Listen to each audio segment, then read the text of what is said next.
La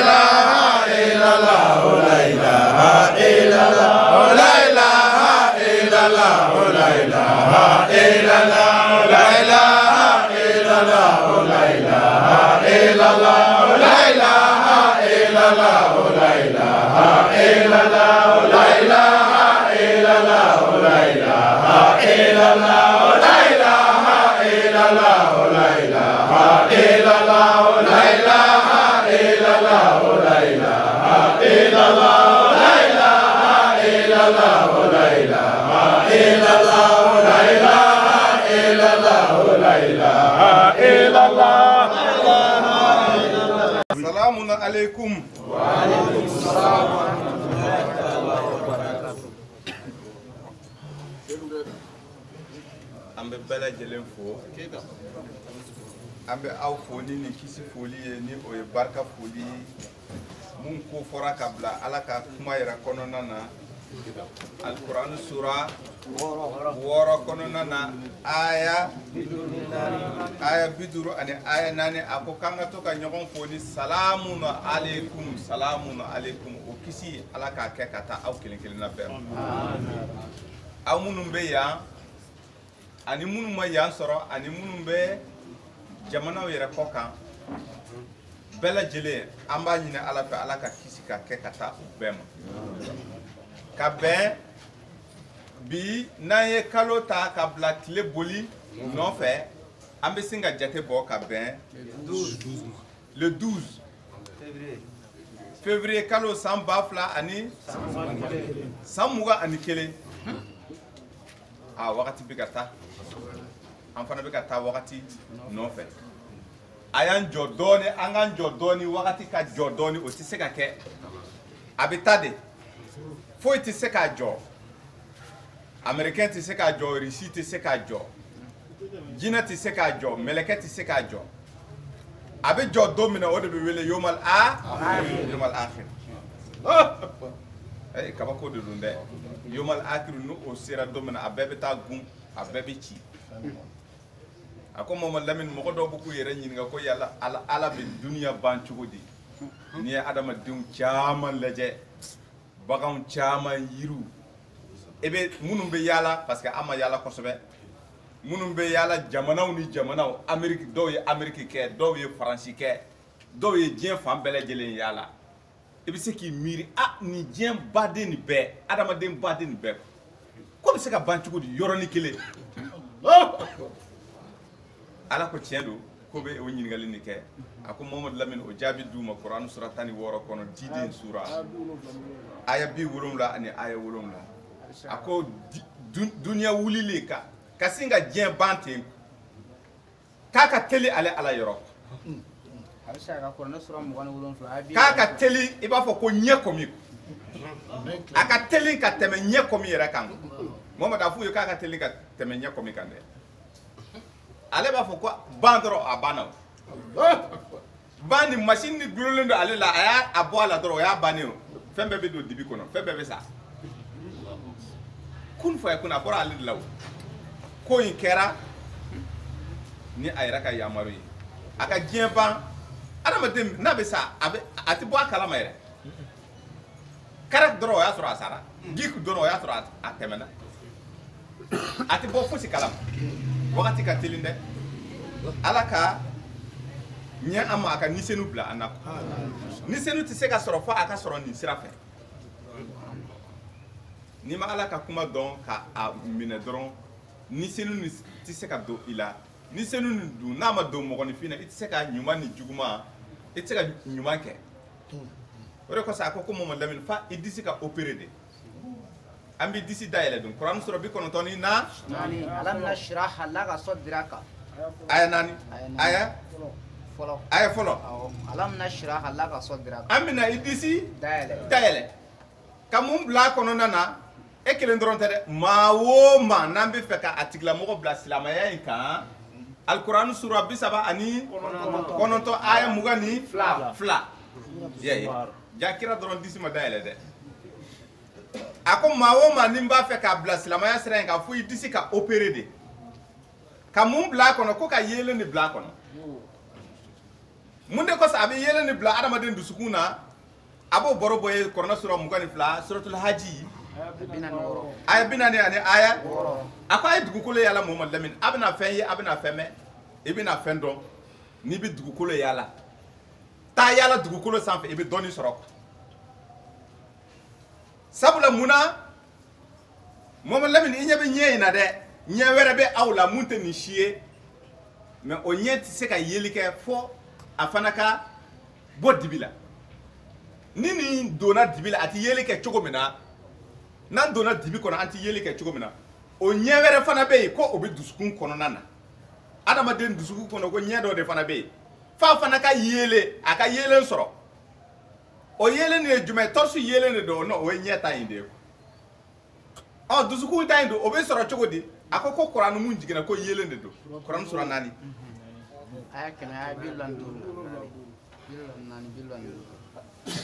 kɛmɛ 74 a ko ne Allah ye yelen bangelen de jigi ka na aw ma ne Allah bɛ o yelen kɛ ka kandali kɛ kuranɛ sura 42 aya 50 ani aya 2 a ko Mamadu o yelen de bɛ kɛ ka mɔgɔw bila sira kan mun tilelen mais o yelen ni ale tɛ lumière di ma dibi in kɔnɔna na an bɛ dibi ni dibi donna sisan kuranɛ tɛ se ka yelen di ma o kɔnɔ mais pourtant ko kuranɛ yelen de ye Allahu akbar ko a yelen bɛ comme kalo 1000 yelen faralen ɲɔgɔn kan k'a ka fisa n'a ye yɛrɛ kuranɛ sura 97 aya 4 aya 1 ka taa bila aya 3 la k'a ka fisa ni kalo 1000 yelen ko kalo 1000 yelen faralen ɲɔgɔn kan kuranɛ yelen ka bon n'a ye o de bɛ don adamaden dusukun na walasa ɲɛ mun ko bɛ ka fɔ ye suratul haji kɔnɔna na aya 46 a ka se ka yelen sɔrɔ o de wele nisenu ni o nisenu donna adamaden la a bɛ taa ni wɛrɛ sɔrɔ ka ni mun Yusufa b'o baro bɔ an ye kuranɛ sura 12 aya 50 ani aya 3 a ko ni mun ye ale yamaru ni bɛ adamaden yamaru juguman na o de ye seyatini quoi setani bɛ adamaden yɛrɛ de la mɔgɔ hakila ko setani ye danfɛn façon mun o fɛnɛ tɛ dɛ ale bɛ fan bɛɛ lajɛlen fɛ a bɛ don adamaden a bɛ adamaden i ni fan kelen ye o setani de ye ale de bɛ to ka maa yamaru kojugu kɛ donc ni filanan nin o ni de bɛ wele nisenu o de bɛ a fɔ i tigi ala ma sɔn o ma dɛ kana sonyani kɛ dɛ donc o ni fila bɛ ɲɔgɔn kɛlɛ maintenant sisan mun kɔgɔlen don ka tɛmɛ mun kan o de bɛ sebaya sɔrɔ n'a y'a sɔrɔ ni nin dɔnni tɛ e la ni nin limaniya tɛ e la e bɛ kɛ kojugukɛla ye ale bɛ kojugu kɛ a t'a dɔn k'a fɔ kojugu yɛrɛ ye kojugu ye ala ka nisenu bila an na an bɛ bɛɛ lajɛlen fo ka bɛɛ lajɛlen waliɲuman an bɛ dakurunya dama dama passé actualité kan ka sɔrɔ ka an ka kalanfa Ibrahima Konate Ibrahim bɛna kuma ta a bɛna dɔɔni fɔ shahidu ye Allahu akbar kalanfa Ibrahim kabako do don dɛ inshallah shahidu nu bɛɛ kalalen don shahidu kelen o kelen a bɛ Kur'anu dayɛlɛ a bɛ Kur'anu kala an bɛɛ bɛ Kur'anu kala ne bɛ ka mun fɔ aw ɲɛna nin ye ne ka dɔɔni dan de ye mais dɔw bɛ to Kur'an kalan na a bɛ bɔ dɔɔni dɔ kan ni ale m'a bange aw t'a nafa sɔrɔ sabula Kur'anu sura 12 aya 76 ni 6 i bɛ dɔnnibaa ye yɔrɔ yɔrɔ mɔgɔ wɛrɛ b'a kɛrɛfɛ mun ka dɔnni ka bon n'a ta ye kuma nin ye tiɲɛ ye ala k'an ka lɔnniw jidi fana bɛna kuma a bɛna kuma caman mɛn a da shahidu ye mɔgɔw ye mɔgɔ minnu u ni mɔgɔ tɔw tɛ kelen ye aw ni tɔw tɛ kelen ye dɛ ni maa ye a yɛrɛ nɛgɛ k'a fɔ k'an bɛɛ ye kelen an bɛɛ tɛ kelen dɛ an ye kutubu samayatu tigi de ye e bɛ fɛ ka kuma an fɛ diinɛ na e bɛ dalilu di an ma ka bɔ ala ka gafe kɔnɔna na an b'a ɲɛma jɔ an b'a filɛ ɲɔgɔn fɛ ayi kana siga la dɛ mais ni ko a ma ko dɔnnibaw de bɛnn'a kan dɔrɔn an yɛrɛ fari bɛ kale an bɛ wuli an bɛ boli i b'a fɔ ko i ye kuran de bila an na walima o yɔrɔ bɛɛ an bɛ bɔgɔti n'an ko an tɛ bɔgɔti cogo o cogo an tɛ se f'an ka bɔgɔti de kabako don dɛ o la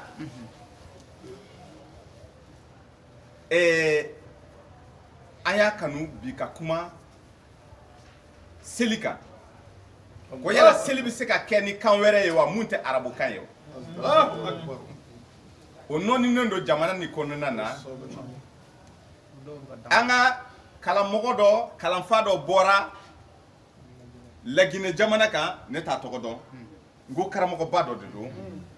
a jamu bɛ danbe najo jabi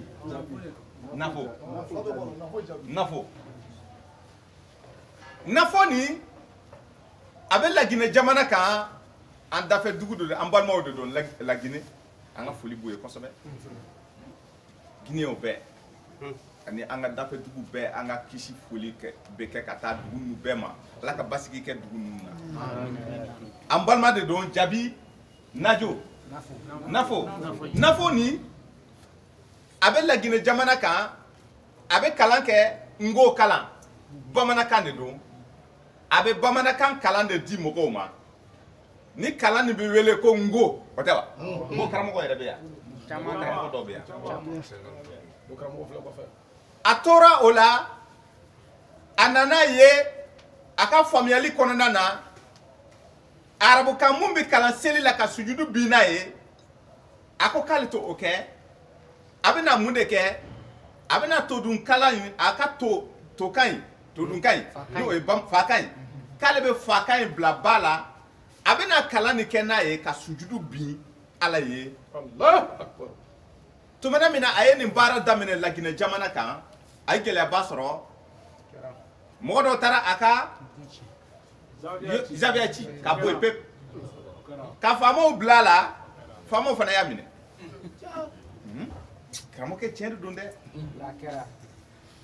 donc o ngo karamɔgɔ in a n'a ka jama mɔgɔ b'a nɔfɛ fana awɔ ani mɔgɔw bɛ seli a ka video bɛ mɔgɔw bolo maintenant ale de sɛnsɛra fo ka na don Mali la yan a nana don Mali la yan o problème wulila a problème ma wuli wa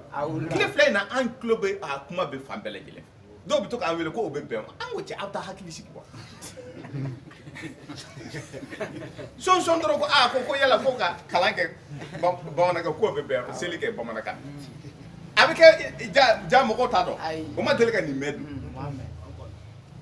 mais a ko kɛra kabako koba ye ne t'a dɔn o y'a ka dalilu ɲini walima o m'a ɲini nka a ko nana Mali la yan a bisimilara mɔgɔbaw fɛ an ka karamɔgɔba dɔw fɛ o bisimilara ye o kumana mais kɔfɛ Haut Conseil islamique ni o ye Mali diinɛ ɲɛmɔgɔ diinɛ kulu quoi silamɛ kulu mun bɛ yen ni a bɛ kuma silamɛya tɔgɔ la Mali kɔnɔna na o tɛ wa ho sanfɛ conseil ladili dan islamique silamɛw ka ladilikan bɛ bɔ yɔrɔ min na ni a tɛ tɛmɛ yɔrɔ mun ye ladili kɔdan jɛkulu ladili kɔdan so o tɛ wa ho conseil islamique olu nana ɲɔgɔn ye o ko Mali gouvernement o communiqué kan ko Mali gouvernement ka cɛ in gɛn ka bɔ yan k'a ka bali a kana na nin ko sugu kɛ yan a m'o mɛn a y'o mɛn wa ko gouvernement ka mesure ta fɛɛrɛ bɛɛ tigɛ nin ko kana na waleya Mali la yan wa tiɲɛ ni dɛ u ka labɔ Mali la yan yɛrɛ pepu parce que a bɛ ko mun na ko sɛbɛ ko tɛ an bɛ Ala deli Ala ka faamuyali ko ɲuman di an ma bani Adama i bɛ fili ka to i donko kɔnɔ de n'o tun tɛ Ala kira Kurani sura 2 aya laban a tun tɛ Ala deli kɛ a ye mun de fɔ a ko n tigi Ala i kana an minɛ ni inna sina aw aqta'na an ka fili ani an ka ɲinɛw kira yɛrɛ de bɛ ka dugawu kɛ Alkurani kɔnɔ a bɛ ka Ala yɛrɛ de deli ko matigi Ala i kana anw minɛ kow la an bɛ fili ka ko minnu kɛ an ka dɔnni surunya fɛ an ka faamuyali surunya fɛ hakili pan ka bɔ an na o ko mun bɛ an sɔrɔ i kana an minɛ o ma dugawu ni a bɛ yen kɔrɔna yɛrɛ kɔnɔna na ja maa bɛ fili k'i to i dɔnko ko kɔnɔ o de fɔtɔ de don e bɛ se ka fili ka to i bɛ kɔrɔna kalan ka dayɛlɛ k'a kalan k'a faamu mun ni hakika yɛrɛ tɛ mais e bɛ ka faamu ni e tɛ ka ɲini fan wɛrɛ fɛ e bɛ ka fili k'a to e bolo i b'i fɛn mun dɔn a ko n'o kɛra dun kira mɔgɔ nin ye ala deli a ye surunani de kɛ o b'a fɔ ko kira bɛ surunani kɛ diɲɛ de don kira bɛ ka surunani don kira ye surunani donna de ye Mohamed Lamine ye surunani donna de a ka surunani dɔ filɛ nin ye mɔgɔw hakili la ko lahara ko n'an taara ko jama bɛ girin a Muhamadu fana bɛ girin ko a ka manto mɔgɔw bɛ min non a tɛ o cogoya la tan tɛ yen quoi ala ko tan tɛ yen ko surunani tɛ o yɔrɔ la kiyama wa non ko surunani tɛ yen Kuranɛ sura 2 aya 48 aya 123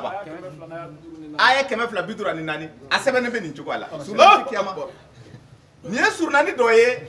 ko Mohamed Lamine e kana an minɛ an ka filiw ani an ka ɲinɛw ma an k'an jija tumana min ni ala deli ni kɛra Mohamed Lamine fɛ ala ma sɛgɛ k'a la o yɔrɔ la yarɔ normalement an b'a jate k'a fɔ duwawu ni kira kɔni y'a kɛ a minɛna ni kiraw y'a kɛ a minɛna Nabi Ibrahima delila ka duwawu kɛ ala ko ma sɔn e ko cogo do la a ko yafa n fa ma ala ko n tɛ yafa suratu a ko Ibrahima ma ko ale tɛ yafa a fakɛ ma pourtant a ye ala deli kɛ k'a ka yafa ma a y'a ɲini ala fɛ ko ala ka a ka zuriya bɛɛ kanda ala ko ne t'o layidu fana minɛ i ye Kuranɛ sura 2 aya 124 la yanalu ahadi zalimina ne tɛ layidu ta i ka zuriya minnu y'u yɛrɛ kun tɔɲɔ dɛ ne tɛ jɛn n'a ye k'a fɔ ko Ibrahima i ka bɔnna bɛɛ ka kanda ne ala ko duwawu minɛ a t'o cogo la donc kuma bɛ mun nɔfɛ duwawu dɔw bɛ kɛ Kuranɛ kɔnɔ a tɛ minɛ kiraw fɛ yarɔ an ka misɛn o ko la mais an ka nin lajɛ nin duwawu bɛ suratul Bakara kɔnɔ aya laban kira yɛrɛ de ala deli kɛ ko ala surunani de don dɛ i kana minɛ an ka filima ko ninnu ani an ka ɲinan ko ninnu na i taara Bugari kalan ka fili o ko tɛ dɛ Kuranɛ kalatɔ la ala ka ko ɲɛɲinitɔ la ala bɔtɔ kɔnɔna na fili dɔ y'i sɔrɔ i n'a fɔ o bɛ mun wele kabila ni bada o yɛrɛ tɛ tiɲɛ ye parce que i bɛna nin ye sɔɔni a bɛna bin kabila ni bada bɛ bin o n'a ɲɔgɔnna o de ko don i ka dɔn ko yɛrɛ kɔnɔ i bɛ fili parce que al-insan de ye Kuranɛ sura 76 ɲinafɛ al-insan kabako an bɛ karamɔgɔ ninnu kalan hali kana se k'o kuma an tɛ kunfin karamɔgɔ ye dɛ ayi sayidu tɛ kunfin karamɔgɔ ye dɛ sayidu ye karamɔgɔ ka kalanfaw ye kara bɛ maa minnu kɔ o bɛ olu kalan walasa o ka segin u kɔ n'i ka kara tɛ taa n'i ye jahanama kɔnɔ i bɛ segin i kɔ n'a bɛ taa n'i ye jahanama kɔnɔ yɛrɛ bonya b'i minɛ i bɛ taa kana se k'o kuma na dɛ siga foyi t'a la an de bɛ ayaw da ka sɔrɔ k'a fɔ nin tɛ se ka wuli cogo foyi tɛ nin na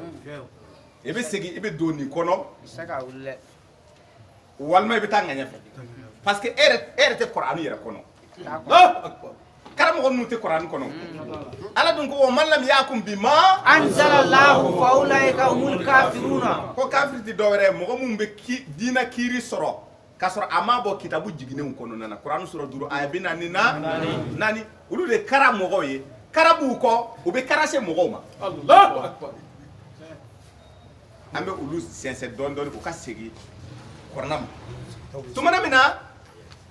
kiramɔgɔ de ye ala deli kɛ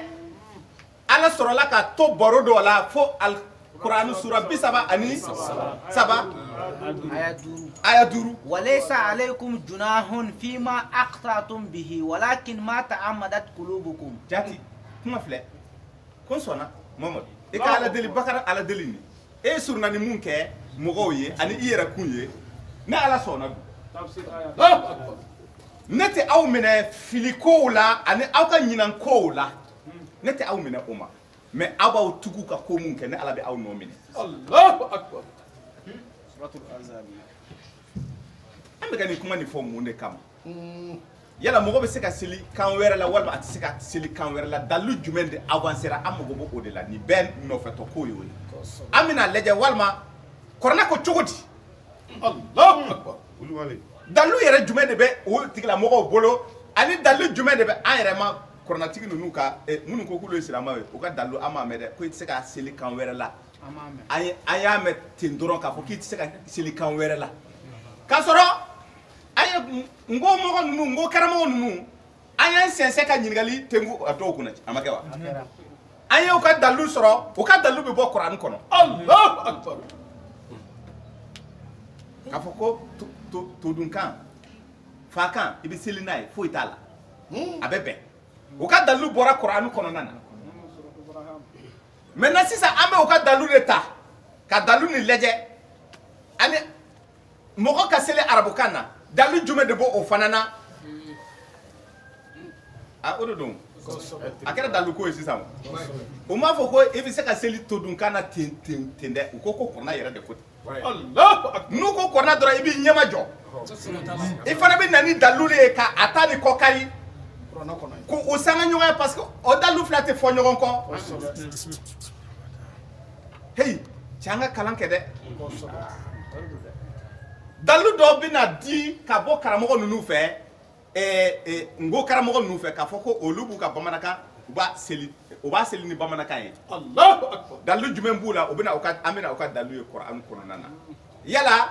o ka faamu bɛ cogo di ala ka kuma na o aya an bɛna o aya tafsiri an bɛna o aya tafsiri o ye aya mun di an bɛna o tafsiri n'a bɛ se ka kɛ an bɛna ye n'a tɛ se ka kɛ an bɛna ye ni maa bɛ se ka seli kan wɛrɛ la an bɛna ye ni maa tɛ se ka seli kan wɛrɛ la an bɛna o fana ye Allahu Akbar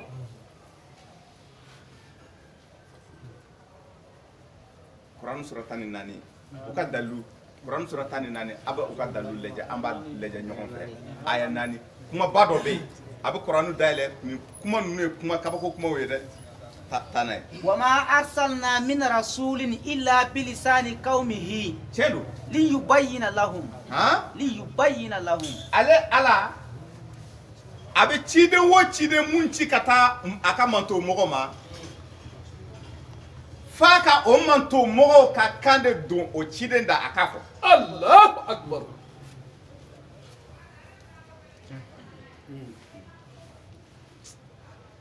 kabako kuma filɛ dɛ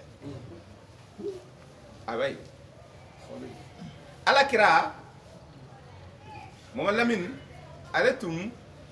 kuranu jiginna kan ni arabukan jɛlen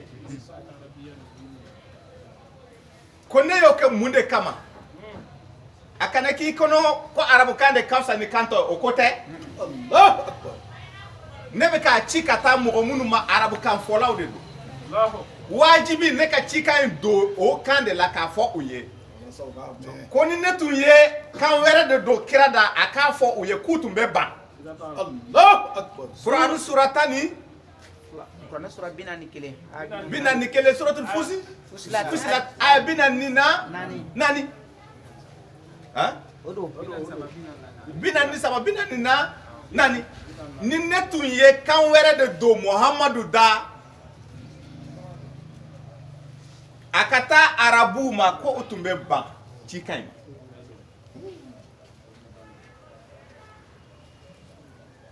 o de kosɔn ne ye cikan in kɛ arabukan na k'a di a ka taa fɔ u ye sura 41 aya 44 o tɛ ولو جعلناه قرآنا أعجميا لقالوا لولا فصلت آياته الله أكبر سورة الشعراء aya 95 8 a ko ko ni kuranɛ in tun kɛra hali n'a tun kɛra arabu ni mɔgɔ wɛrɛ tun nana n'a ye mun tɛ arabu mun tɛ u ka mɔgɔ ye u bɛ ban ne ye mɔgɔ de bɔ u cɛ la ka u yɛrɛ ka kan ta ka n ka waayu don u kan na k'a d'u ma mais o mun filɛ nin ye ko o tɛ kabako ko ye dɛ Ibrahima ka sura kɔnɔna na aya 4 a ko ciden o ciden minnu bɛ ci ka taa mantow ma f'u ka na ni cikan nin ne ala bɛ o manto mɔgɔw ka cikan de don o tigilamɔgɔw da o ci n'u ka kan ye o ciden bɛ na o ka kan de fɔ u ye ala ka kuma ngo karamɔgɔ ninnu minnu bɛ ka seli ni bamanankan ye olu ko ko mɛ olu kan ka seli bamanankan na sabu nin dalu filɛ nin ye cidenw cira ni u yɛrɛ ka kan ye kira tɛ yen bi ko kira kɛra ladegela sa hɛrɛ mɛ n'a ma ɲɛ olu fana bɛna diinɛ ko kuma kɔni de fɔ f'u k'a fɔ ngo kan na f'u k'a fɔ u yɛrɛ ka o b'u ka bato kɛ n'u ka kan ye Allahu akbar. Cɛ don wa cɛ tɛ fili de don wa fili tɛ n'a kɛra fili ye ala ko ko n yafara Allahu akbar. n'a kɛra hakika ye fana kuma banna a m'a ka dalu ta fan wɛrɛ dɛ والذين يمسكون بالكتاب وأقاموا الصلاة إنا لا نضيع أجر المصلحين. Kuran sura 7 aya 170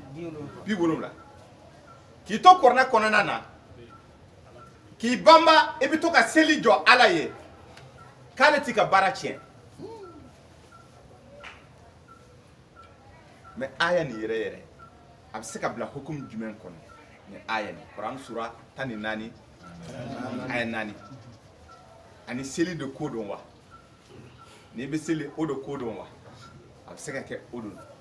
jumɛn ko don an bɛ nin aya de tafsiri k'a bila kɛnɛ kan Allahu akbar. bɛɛ ka nin faamu pour que e ka nin aya nin faamu k'a fɔ ciden o ciden mun bɛ na a ka manto mɔgɔw ma f'a ka na ni f'a ka kuma ni a fa kan ye o mɔgɔw o tɛ wa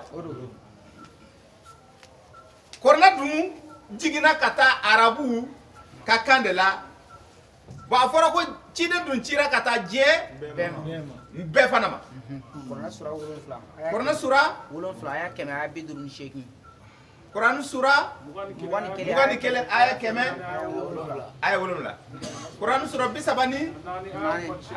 aya 28 ko ciden cira ka taa diɲɛ mɔgɔw ma maintenant sisan ciden n'a nana an ma yan Bamakɔ kɔnɔ yan an bɛ bamanankan de fɔ yan ko tɛ wa n'a nana an ma yan a kan ka arabukan de fɔ an ye wa Allahu fanta me. Allahu akbar. ni kira nana Bamakɔ a kan ka arabukan de fɔ an ye wa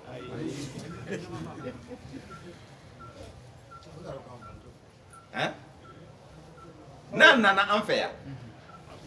a kan ka arabukan de fɔ an ye wa a kan ka bamanankan de fɔ an ye parce que munna ko ciden kɛra ladege la sɔn comme ciden tɛna yan sɔrɔ mɔgɔ mun bɛ na ni Kur'anu arabukan kuma ye cikan mun bɔra ala fɛ ka ci arabuw ma fɔlɔ ka sɔrɔ k'a fɔ ko bɔn taa n'a ye diɲɛ fan bɛɛ fɛ maintenant o diɲɛ fan bɛɛ cikan in natɔla n'a sera a ma f'a ka fɔ an ye bamanankan de la walasa an k'a faamu o de kosɔn suratu Tawbata aya 100 aya 20 ani aya 2 Allahu akbar. وما كان المؤمنون لينفروا كافة. wajibi tɛ minnu ko ko olu muminiyara mumini ye jɔn ye walazina yuminuna bima unzila ilayka wa ma unzila min kablika wa bil akhirati hum yuqinun ko limana jɔnw de ye mɔgɔ ye a bɛ ka limana jɔnw de fɔ mɔgɔ minnu de don o limaniyara bima ni kitabu ye mun jiginna ka di ala kira yɛrɛ ma o kitabu ye jumɛn ye wa nunazzilu minal qur'an ani kitabu jumɛn minnu jiginna ka kɔn ala kira t'a ɲɛ o ye jumɛn ni jumɛn ye وأنزل التوراة والإنجيل قرآن سورة 7 آية 7 نزل عليك الكتاب بالحق. olu tigilamɔgɔw de ko fɔtɔ la a ko minnu ko k'u sɔnna o kitabuw la ka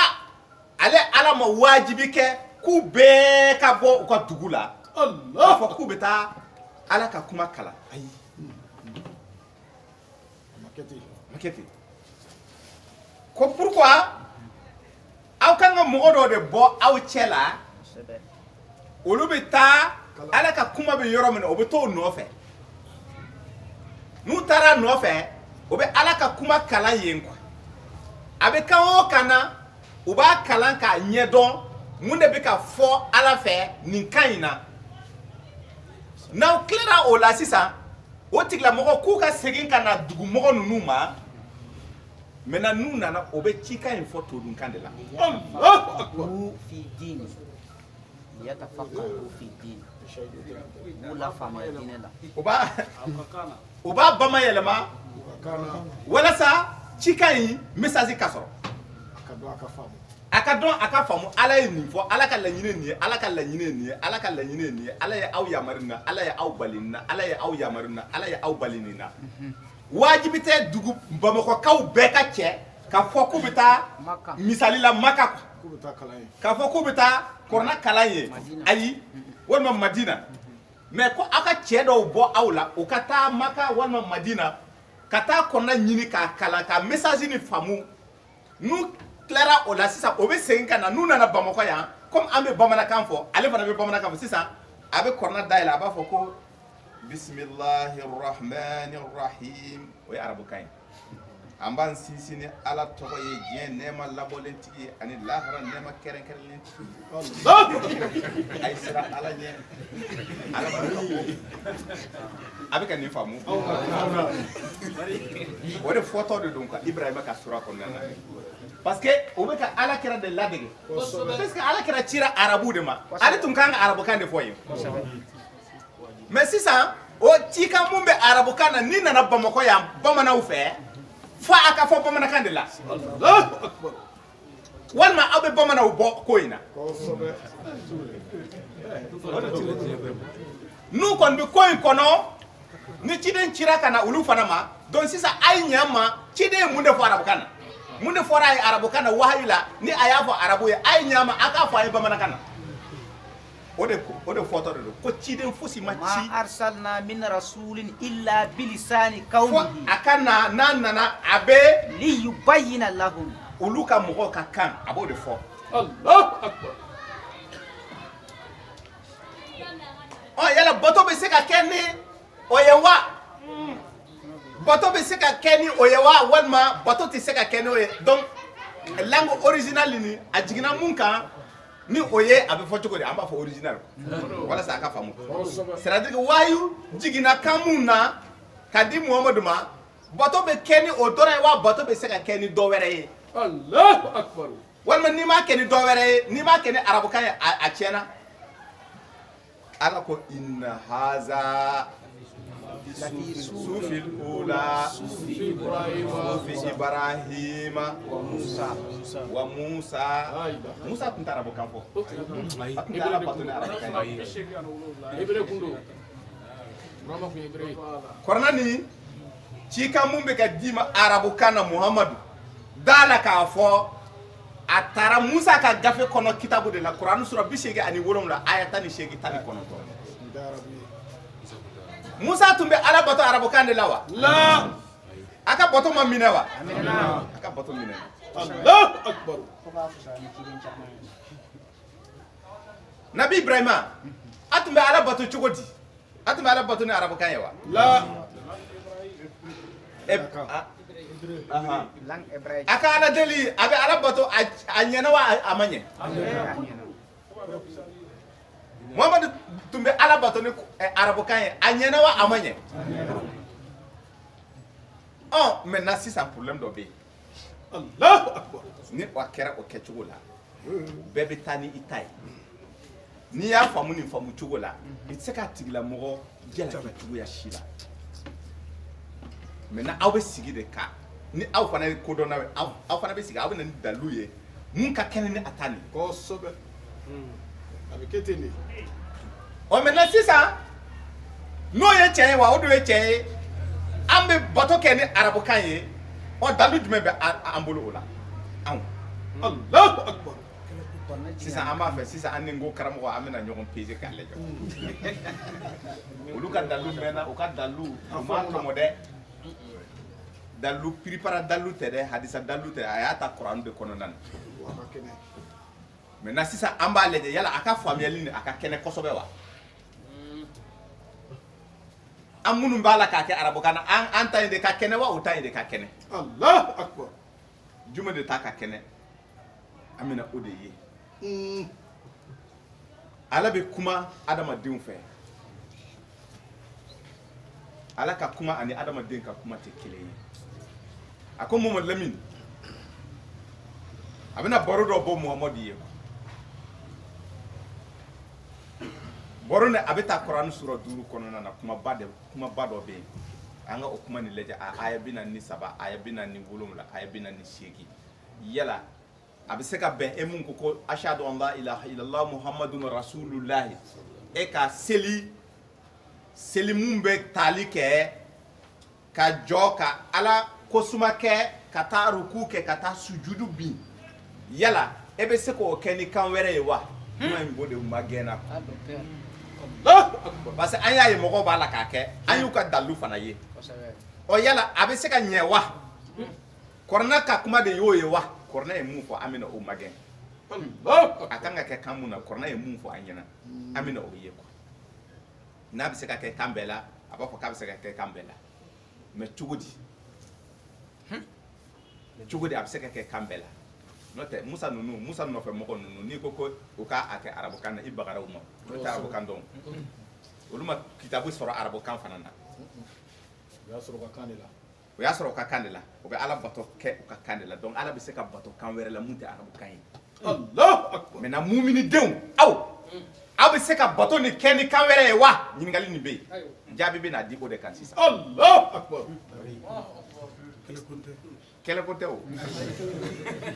la ilaha illallah la ilaha illallah la ilaha illallah la ilaha illallah la ilaha illallah la ilaha illallah la ilaha illallah la ilaha illallah Allahu akbar alquran sura 47 aye mun de fɔ wa kayfa yuhakkimunaka a ko cogoya jumɛn de la aw bɛna kiiri ɲini ne muhamadu fɛ ne ka kiiri di aw ma wa indahumut tawratu fiha aw hukmullahi yahudu tawrata de bɛ aw bolo ala ka kiiri bɛ kitabu mun kɔnɔ na summa yatawallawna min o kɔfɛ ba'di ni ne dhalika ye kiiri di aw bɛ ban aw tɛ mɔgɔ ɲɛnama ye dɛ suratul maida aya 47 ko tawrata bɛ yahududenw bolo k'u ka to ni u ka tawrata ye kosɛbɛ tawrata tɛ arabukan na o a ma jigin arabukan fana kɔrɔna de b'o fɔ i ye kuranu sura 16 aya 100 ani aya 3 tumana min na o ye kira jalaki ko maa dɔ de dogolen bɛ kira bolo ni a b'a la ka gafe kɔrɔ kuma fɔ a ye o y'a bisiki ala ko o bɛ ka mun bisikiya ko u b'a dɔn tigitigi o tigilamɔgɔ tɛ arabukan fɔ wa e fana t'u ka kan fɔbaga ye donc k'u ka kalabanciya la suratul nahl aya 100 aya 7 miya wa salasa aya donc olu yahudu ninnu bɛ bato kɛ o bɛ ala bato bɛ se ka kɛ kan wɛrɛ la a bɛ minɛ fasa ye o f'an ye o dalilu de filɛ nin ye quoi a ko a aya 40 ani aya 7 aya 7 wal yahkum ahlul injil minnu ye injila fana sɔrɔ k'u fana ka kiiri tigɛ ni u ka injila bima anzalallahu fihi injila fana ma jigin arabukan na dɛ Allahu akbar donc n'i ko bato tɛ se ka bɛn ni arabukan tɛ i ye nkalon tigɛ maintenant i bɛ na ni dalilu ye aw minnu ko aw bɛ muhamadu nɔfɛ yala aw kan k'a kɛ kan bɛɛ la wa kuma in bɛ yen be odo a kuma in dalilu dun bɛ di dɛ abidi bi akuma mais an taara sanfɛ de walasa k'a jira k'a fɔ n'a fɔra ko mɔgɔ bɛ se ka seli kan wɛrɛ la wa kana girin k'a fɔ ko ayi ko hakiliw la kunu kana girin k'a fɔ ko o tɛ se ka bɛn i bɛ perepere latigɛ di parce que n'i ko a kan ka kɛ arabukan na mɔgɔ dɔw bɛ yen olu tɛ arabu ye wa u ka kitabu bɛ yen arabukan fana tɛ donc ça veut dire que e bɛ fɛ k'a fɔ ko olu fana ta tɛ se ka bɛn o tɛ wa donc o la an bɛ sɛnsɛn ka na fo ka na an ka kalanfa naju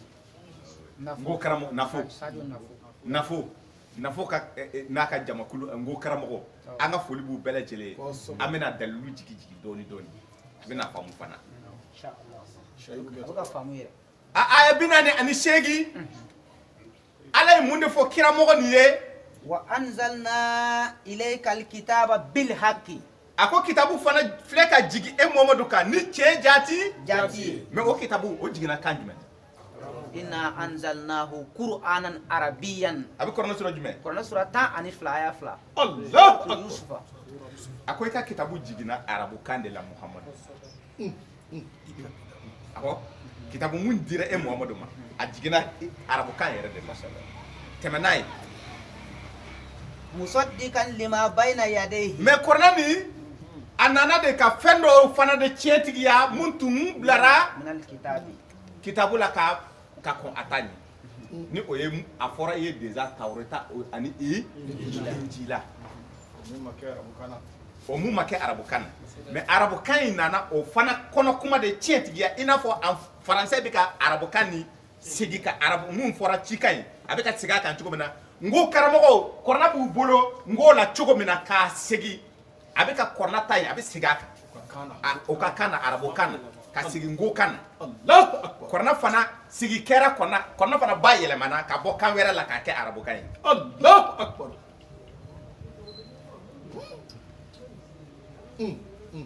kɔrɔfɔ bɛ ka faamu ko kɔrɔna ni kɛra fisama ci kitabu ye ومهيمنا a ka عليه nɔgɔ a kiiri ka nɔgɔ ka tɛmɛ kitabu fila tɔ ye أكن غناي a ka nɔgɔ n'a ye وسبع tɛmɛ n'a ye فحكم بينهم بما أنزل الله kiiri tigɛ maaw ni ɲɔgɔn cɛ la ni a ye muhamadu Ni kuranɛ ye. ni kɔrɔna ye وسبع tɛmɛ n'a ye ولا تتبع أهواءهم أنا أما تقول- جاءك من الحق kana tugu mɔgɔ ni sago kɔ tiɲɛ nanen i ma Allahu Akbar. kana sɔn k'o kɛ o tɛ ودو tɛmɛ n'a ye لكل جعلنا منكم شرعة ومنهاجا aa kuma filɛ ko aw kelen o kelen aw ye jɔnw ye aw kelen o kelen aw nin ye jɔnw ye aw ni e b'o ta i bɛ t'o de ta kɔrɔna sura 6 baganw ko fɔ sura aya 100 aya 50 ani aya 5 aya 50 ani aya 6 a ko Mamadu kuranu ni jiginna e kan ni tiɲɛ jaate ye k'a barika a ye tugu kuranu kɔ Mamadu n'o y'o kɛ mun kosɔn walasa aw kana n'a fɔ ko manto 2 dɔrɔn de ye kitabu sɔrɔ ka kɔn كتاب على أو ني. aw ye o manto de filɛ nin ye aw kelen o kelen o manto ye jɔn ye ko Mamadu a fɔ tawuratigi k'u ka to n'u ka tawurata ye karamɔgɔ kafiri ninnu nana fɔ ko yahudiya banna ala filɛ k'a fɔ a ye ko ayi a fɔ Mamadu ko tawuratigiw ka to n'u ka tawurata u ka kiiri tigɛ n'u ka tawurata ye linjilatigiw ka to n'u ka linjila ye u ka kiiri tigɛ n'u ka linjila kurani sura 5 aya 43 kurani sura 5 aya 47 e fana kan kɔrɔna jiginna e fana kan mɔgɔ minnu bɛna tugu i kɔ kiiri tigɛ u ni ɲɔgɔn cɛ la ni a ye Allahu Akbar. a ko sisan aw kelen o kelen ni manto 3 kelen o kelen شرعة ومنهاجا n ye sariya taasira sariya kisɛ taasira di ani bato kɛcogo n y'a d'u ma Allahu Akbar.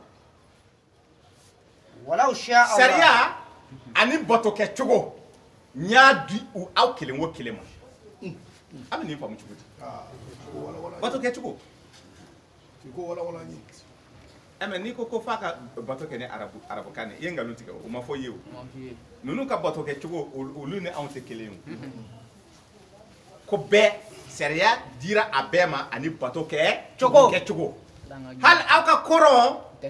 n ye o bɔ ɲɔgɔn na aw bɛ sujudu bi ka ɲɛsin faamu ne ala ye o bɔ ɲɔgɔn na kurani sura بقرة آية كم آية بنا ندرو a ye 448 a 45 n y'o kɛ mun kosɔn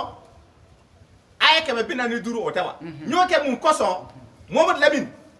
mɔgɔ ninnu minnu ye kitabu sɔrɔ ka kɔn i ɲɛ ni ne ko u ka ɲɛsin fan yɛlɛma ka ɲɛsin e bɛ ɲɛsin fan yɔrɔ min na k'u tɛ sɔn تسو Allah. wa ni ne ko Mamadu i fana k'i ɲɛsin u ta fanfɛla ma k'e fana tɛ sɔn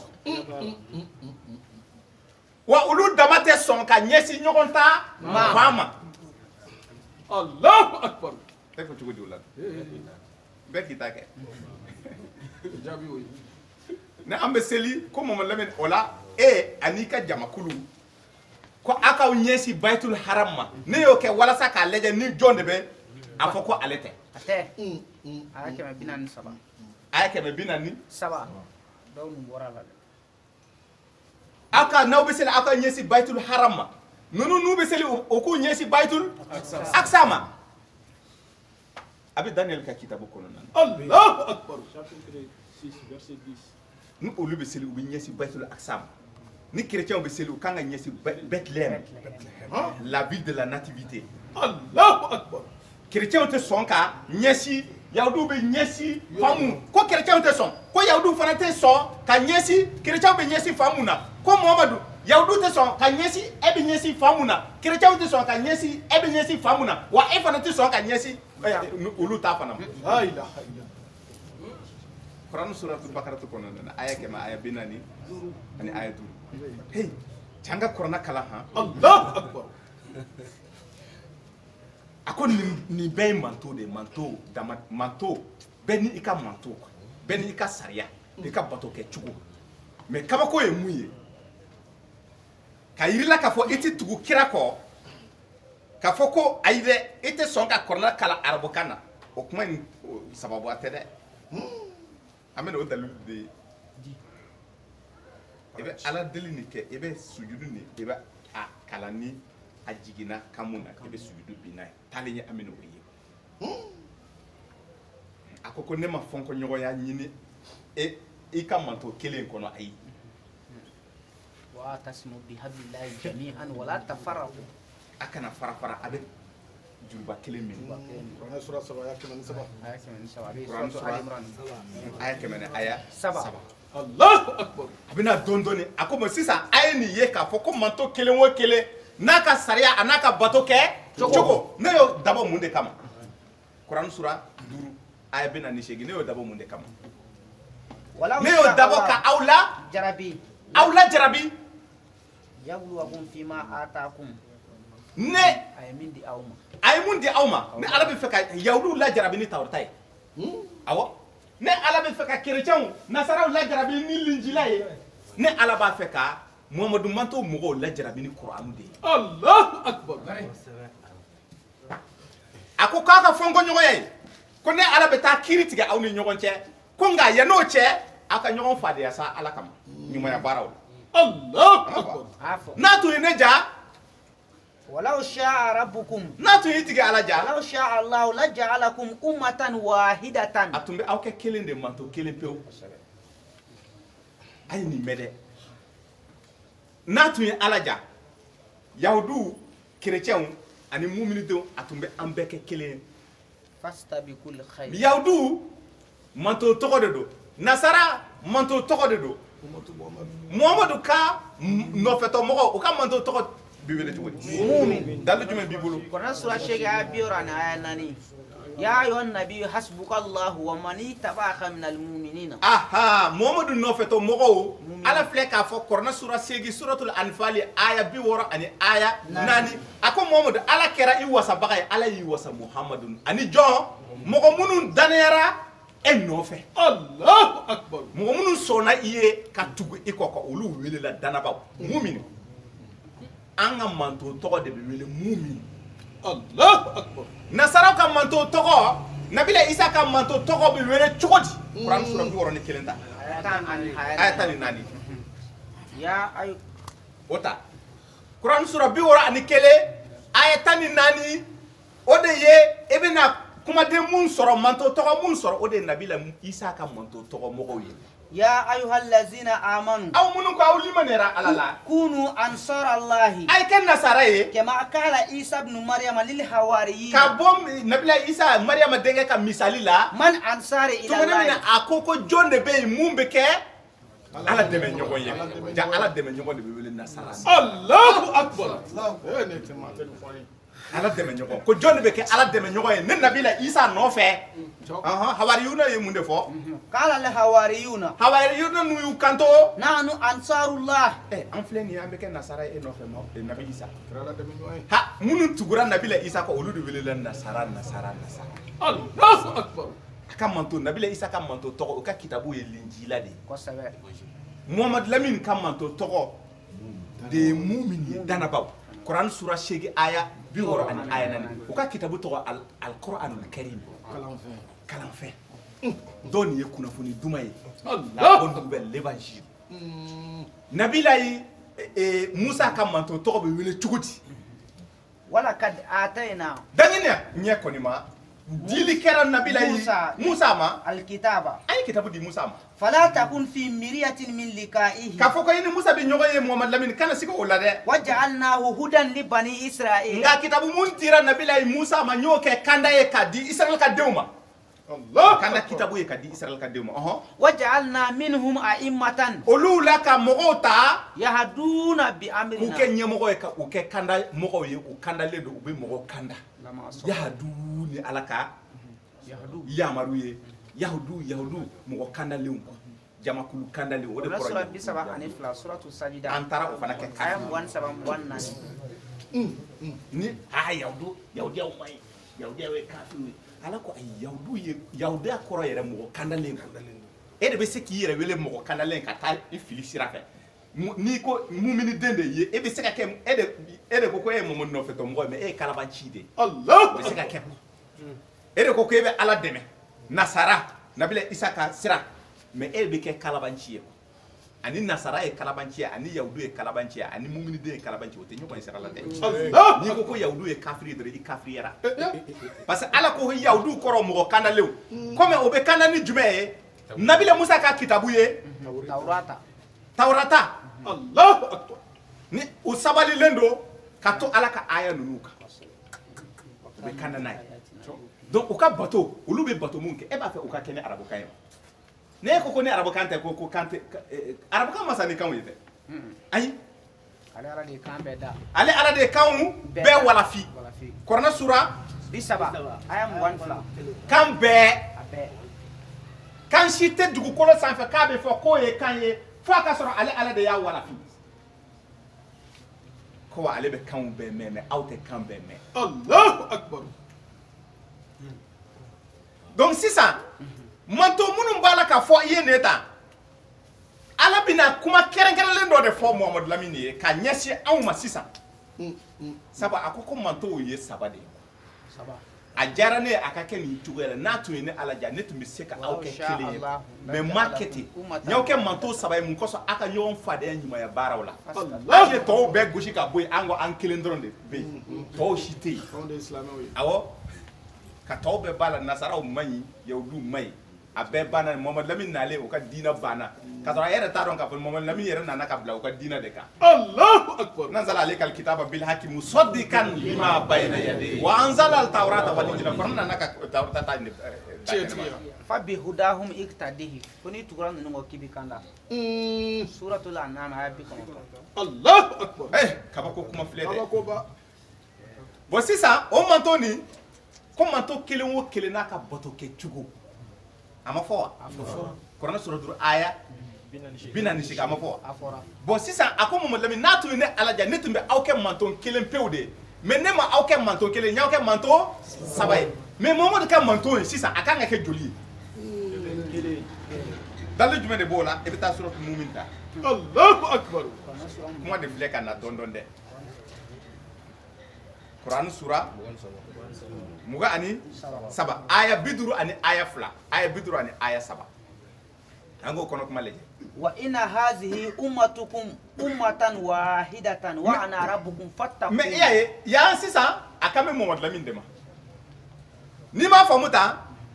an ka taa kuranɛ sura 8 ni o kalan sura 8 ni aya 60 ani aya 4 ni 8 o kuma kan ya ayuhan nabi nabi ɲuman e de ko don Muhamadu hasbukallahu ala kɛra i wasa baga ye wa man ittaba'aka minal mu'minina ani mu'minu danabaw maintenant o mu'minu a y'o mu'min de ta ka kɛ sura ye suratul mu'min Allahu akbar a bɛna kuma ni adresse Muhamadu manto mɔgɔ ma direct sisan yahudu tɛ ninnu ye dɛ nasara tɛ dɛ a bɛna kuma anw yɛrɛ de kan sisan direct la a bɛ sura in yɛrɛ kɛ mu'mini ye ka a aya 50 ani 2 a ko n y'a ɲini aw ka kɛ kelen de aw kɔni Allahu akbar kelen pewu aw ka ala ka kɛ kelen ye aw k'o kelen bato aw kana fara kuranɛ sura 7 aya 100 ani aya 7 wa atasimu bihablillahi aw k'aw jami'an sɔgɔ juba kelen na wala tafarraqu a kana fara Allahu akbar mun de bɛ an kɛ kelen ye an ma deli k'a fɔ ko la communauté de la francophonie an ma deli k'o mɛn anglophone anglo-saxon an ma deli k'o mɛn jamana minnu faralen don ka anglais kan dɔrɔn lafasa jamana minnu faralen don ka français lafasa arabophonie fana bɛ yen mais arabophonie an bɛ arabu de lafasa wa an bɛ arabukan de lafasa an bɛ kuran de lafasa Allahu akbar kuran in bɛ arabukan de la a kɛra wajibi bilen an k'a lafasa ni an ko Muhamadu nɔfɛ to mɔgɔ de ye anw ye ni bɛ fɛ ka taa kɛ nasara ye ala dɛmɛ ɲɔgɔn nabila Isa nɔfɛ ye ɔhɔn an yafara i la sisan i bɛ se ka taa i ka bato kɛ kan wɛrɛ la baasi fosi t'a Allahu akbar. ni bɛ fɛ ka nabila i bɛ fɛ ka kɛ yahadu ye mɔgɔ kanalen nabila Musa ka taa nɔfɛ i bɛ i ka bato kɛ kan wɛrɛ la baasi fosi t'o la Allahu akbar. mais n'i ko i bɛ Muhamadu de nɔfɛ ko ne y'a kanu aw ka kɛ kelen ye n'aw ka kɛ kelen manto kelen pewu k'a kana fara mais a aya 53 ko u fara la bɛɛ wulila ni a bɛɛ bɛ ka taa de yan nka k'ale ta ye tiɲɛ dɔw bɛ girin k'a fɔ ko non ko nin de ye tiɲɛ mais sisan a misali jumɛn de bɛ yen mun bɛ se ka yira n na k'a fɔ anw ye kelen ye Allahu akbar. ko in bɛ seli de nɔfɛ koyi an bɛna an bolo seli la sisan taa Kurani sura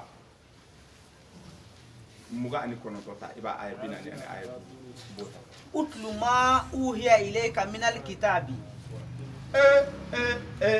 wa aqimi salata a ko utlu fɛn kalan ma uhiya ilayka mun wahayura kana ima kabla kitabu kɔnɔ i ka seli ni jɔ n'a ye Allahu akbar. mais fɛn jumɛn de wahayura kana a wayi bɛ kan jumɛn na o wayi bɛ mɔsikan de la wa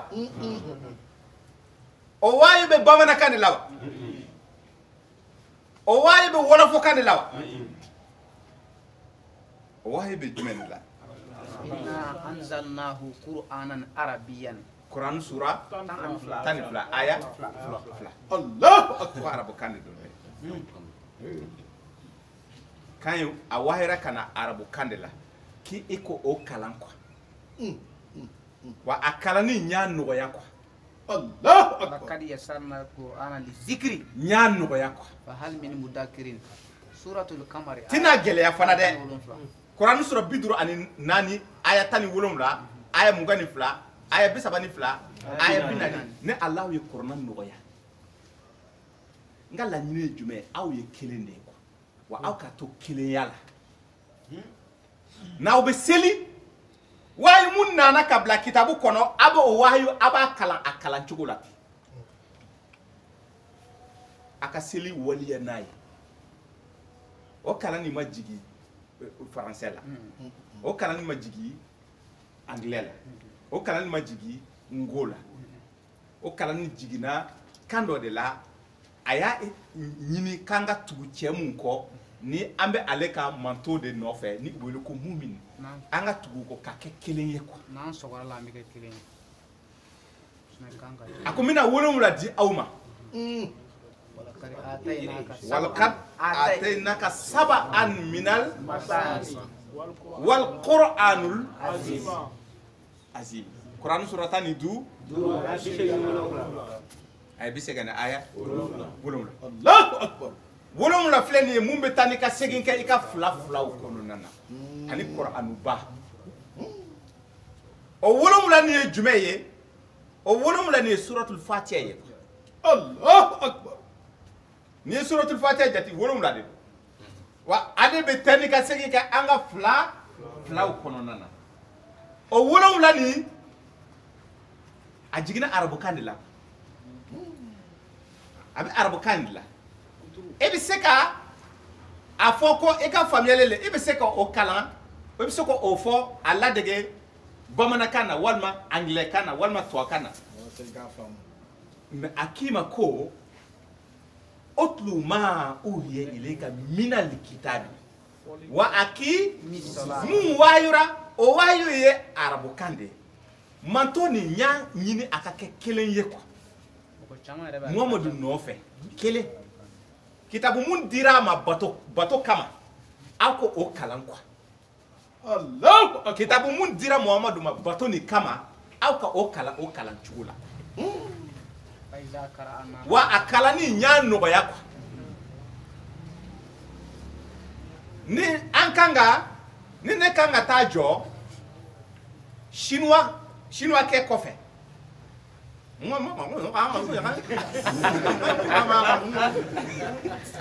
ne bɛ mun de mɛn a kɔfɛ ne t'a dɔn a b'a la ka mun de fɔ mais ne dun ne wa kabako ye nin ye dɛ ala a ka ɲi kosɛbɛ masa taala bɛ kuma hakilimaw fɛ a b'a faamu nɔgɔ fosi t'a la kitabu mun jiginna a ko k'ale y'a nɔgɔya a kalan a y'a nɔgɔya bɛɛ ye Allahu Akbar. dakun i dakun ye nin de effort dɔ ni kɛ dɔrɔn e ka kɔrɔna bise fatiha bise ani yɔrɔ mun ka nɔgɔ i ma parce que a ko ko wal qur'anul azim ani kɔrɔna ba mais a t'a f'i ye k'i ka kɔrɔna bɛɛ kalan a bɛ mun de fɔ i ye kɔrɔna sura 73 kɔnɔ aya 20 fakaraw ma tayassara minhu wa akimi salata wa akimi salata fɛn kalan mun ka nɔgɔ i ma kɔrɔna kɔnɔ i ka seli jɔ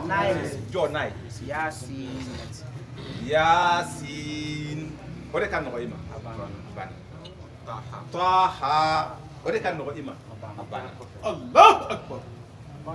alif lam mim o de ka nɔgɔ i ma a banna wahyu de don a jiginna a bɛ kɔrɔna de kɔnɔ mais wolonwula nin o bɛ taa ni ka segin kɛ bisimilahi rahmani rahim alhamdulilahi rabbil alamin fo ka taa fori nin kalanna diɲɛ yɔrɔ o yɔrɔ a bɛ dɔn ka fɔ nin ye Mamadu Mato mɔ Allahu Akbar. o de bɛ aw kɛ kelen ye a banna Allahu Akbar. han La ilaha illallah. La ilaha illallah. La ilaha illallah. La ilaha illallah. La ilaha illallah. La ilaha illallah. La ilaha illallah. La ilaha illallah. Allahu Akbar. ala ka laɲini k'aw ka kɛ manto kelen pewu de ye a ka bato kɛ kan kelen na a banna o kan in tɛ o ye wahyu kan de ye k'a fɔ ko kan dɔ de bɛ o ye wahyu kan ye mais Muhamadu ta jiginna arabu kan de la ko bon minnu tugura Muhamadu kan ko aw dara a la de danabaw o welela mumin ko bon o mumin o de kɛra sura ye kuranɛ sura 27 aya 50 ani aya 2 ne ala y'a a ɲini aw fɛ a ka kɛ kelen pewu de ye manto kelen aw kɔni kelen aw ka kɛ manto kelen pewu ye aw n'o tɛ mantow ka ca mantow yɛrɛ ye 3 ye a fɔra i ye yen fɛ komi n y'o dabɔ de bɛɛ n'a ka kitabu a ka ɲɔgɔn fadenya ɲumanya baaraw la bɛɛ ni a ka bato kitabu ani a ka sariya kitabu o tɛ wa bon an ka sariya kitabu ani an ka bato kitabu ye kuranu de ye Muhamadu nɔfɛ tɔmɔgɔ de ye anw ye quoi an de ko an sɔnna ka kɛ mumin ye quoi an ma ba nasaraya la an ma ba yahudiya la ala ko k'an ka limaniya k'a fɔ gafe minnu jiginna olu ye gafe jiginniw ye wa olu ta fana ye tiɲɛ ye mun b'a kan a bɛ kisi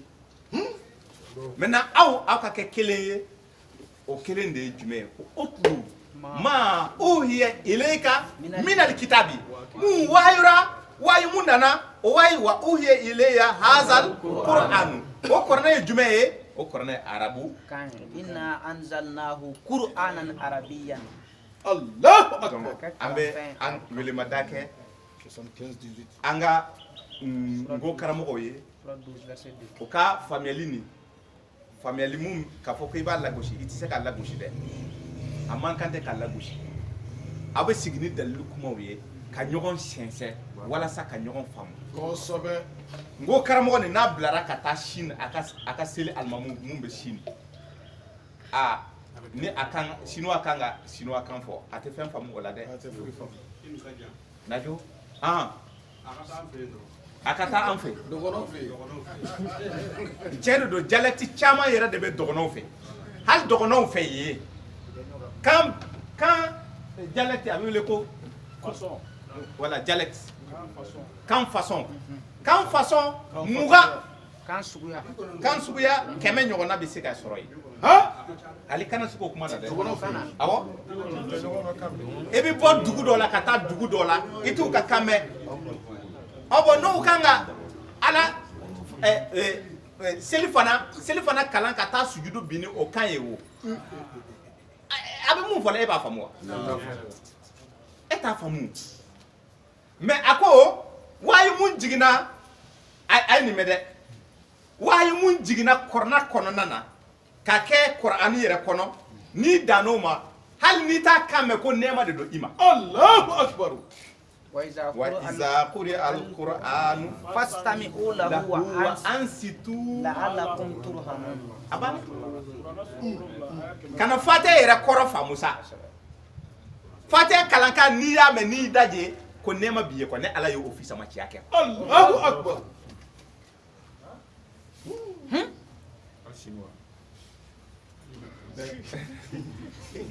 Kaba ko don dɛ. Mais a bi bɛn i ka Ala wele i fa kan kɔnɔ. Nka sisan a k'i ma ko n'i bɛ fɛ ka i ka haji dɔ ɲɛfɔ ale Ala ye. Ka ne y'o kɛ seli kɛrɛnkɛrɛnnen ye i bɛ taa suratu Muzammil ta. Allahu akbar. Quran sura 77 aya 6.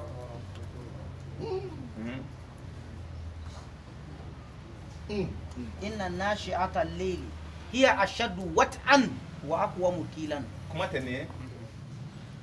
ko sufɛ bato su araba konjo Ala wele a ka teli fanga b'a la. Allahu akbar. O su araba konjo Ala wele ni i ni mɔgɔ de b'a kɛ wa a ko ayi a aya 20 kelen i kelen. Allahu akbar. Donc sisan ni e kelen ni kan ka o kɛ e bɛ fɛ ka i ka haji dɔ ɲɛfɔ Ala ye parce que a k'i ma ko i k'i ka problème ɲɛfɔ ale ye k'i to seli fana kɔnɔna na. Seli. Suratul Baqara aya 45. A dun fɔra ko k'i ka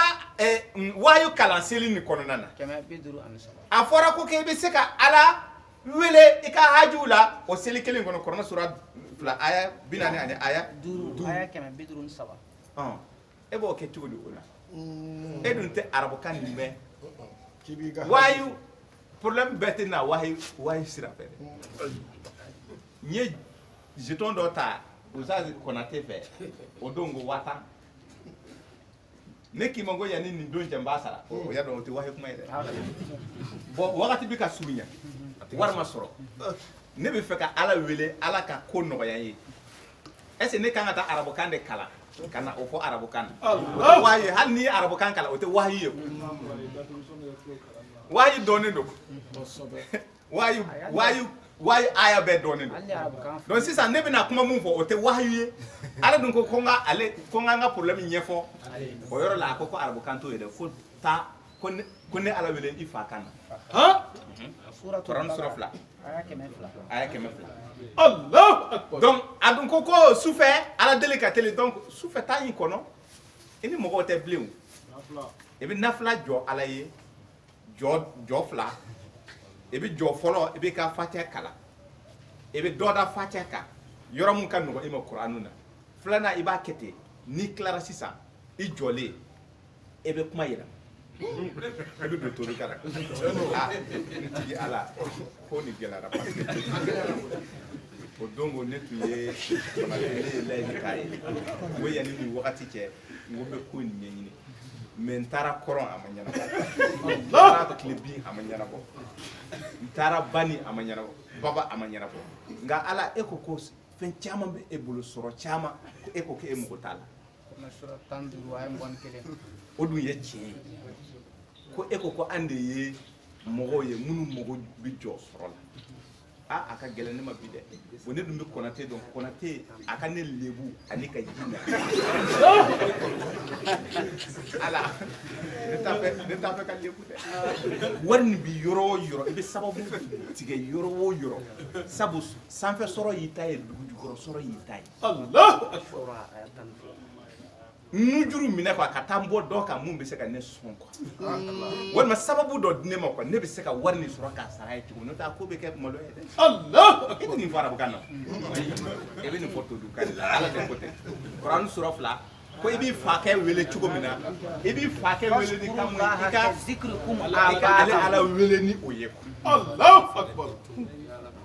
Sabula munna Kuranɛ sura 30 aya 22 ko kan bɛɛ tigi de ye ale Ala ye. Allah kan foyi tɛ yen mun tɛ ale ka kan ye ale ka kan warafilen n'o tɛ Ala yɛrɛ kan tɛ Ala fɛ koyi ale de y'a warafi k'a di an ma kan kɛrɛnkɛrɛnnen k'a fɔ n'i ye Ala ka kan ye ayi dɛ Ala bɛ wahayi jigin kan sugu bɛɛ la ci do munun temana kaun wayu kera u ka kaun de la ala yo de fo Quran surata ani aya nani donc nga ako kan nunu ale de ya wala fe ka di mo ni fiuma ale be obeme donc ça veut dire que ala be kan beme parce que ale de ya be wala mais et ta beme ne ta beme e be mum merci ça e be ala wele na o écriture o fana kaba ko doni ani kuma kan fana te kele kuma kon do be mais écriture te ulula hal ngo ma écriture bo ko say na ba bamanaka écriture te bamanaka na fo na so wakati temeno la atumbe note am bangera wakati do la écriture te bamanaka na mais a poira mais mo mu ye a wala ta ira ko il a eu ça par inspiration kana sigala de Allah akbar a wahi lama de be nama écriture aya Allah la kaba ko écriture de ko bo ale ala de ya wala fi akowa ale sebeni écriture Timothée 2 Timothée chapitre 7 ayatani woro tani wolowla ako ale ala de ye écriture sebeni ko ale de ya wala fi wa sebeni bebe doni di adama dema sebeni kan sebeni be doni ba be kono ore ko sa ako mo lamin ikra kalanke ni tigi ala tokoy mina ila doni ni bikiye amina ila donné ni bikiye fenna et de femu donc Quran sura bi konontoni woro suratul alaq aya folo katabla aya duru arabu kan ko mo fore yo ay ako kalanke de ama fo ko arabu kalande ama fo ko chinois kalande ko kalanke ni tigi ala tokoye wa mina ila donné fewna ni biki siraye biki be arabu kan dronde la biki be français dronde la biki be anglais dronde la mais doni ta shilawa abala wane ala ka doni ba be kono nan Allahu akbar donc ola ni fitini ni aya kanu ka la teme ni chugo yala ka doni fo ni mana jonye ka bokuma na ka kuma di konatema abe wakati to sense kata na ala ja ni franka babulo wonma abe femera de fo shahidu ye aka kena babulo la ilaha illallah la ilaha illallah la ilaha illallah la ilaha illallah la ilaha illallah la ilaha illallah la ilaha illallah la ilaha illallah. Salamun alaikum. Ambe fulla siya obela jida mali kishi fuli. Okofe ustazi ya kanu kanga doni fo. Nana sona siru kita. Ibu babu da lambada ya don kata. Allahu akbar. Karena surah muka ani duru ayat bisaba ani ayat duru ibu daje. Minta don. suratul furqan aya bisaba an aya duru wala kad atayna musa alkitaba ako hakikatan aya kitabu di Musa ma waja'alna ma'ahu akahu haruna waziran ko aya haruna ke ademe nyogoy ko chogola ambe e kanu e ka kan deme nyogoy amina sura aya minti iba kanu katana don amina kuma mi kampi wodi be da ke korna mi bambolo na me ka lase yala ala kira ka kuma de donwa ala kira ka kuma tere Allahu akbar. sabla ne korna ta ka laje toujours ode gele be kusobe anga laselu kondala mo chama ye ka fo ko korna ye ala tay ko hadisu ye ala kira tay alayhi salatu wassalam bo o mi ala sele mo ko kungulo kono wode ko nyere gele may kusobe ala ode fo ala kira alayhi salatu wassalam ka ka allase aka jume lase mi jiginaka ako mun jiginaka ma unzila ilayka min rabbika ako balligh bima unzila ilayka min rabbika ako muhammad fellase mi jiginika ka bo itigi ala yoro fa in lam taf'al fama ballaghta risalatahu ako nima ulase imane ka chilase niye ulase mangambe wuli ngane ala wallahu ya'simuka minan nas debe du ini harama dunga jugo yace Allahu akbar. suratul maida suratul maida aya bi aya bi woro an aya wolum o cogo kelen na ala kira y'o min lase o de filan bolo nin suratul ahqaf i bɛ t'o lajɛ kɔrɔna sura 60 suratul ahqaf haka kɔrɔna sura 69 kɔrɔna sura 69 aya 40 i b'o lajɛ kuma dɔ bɛ yen innahu laqawlun rasulin karimin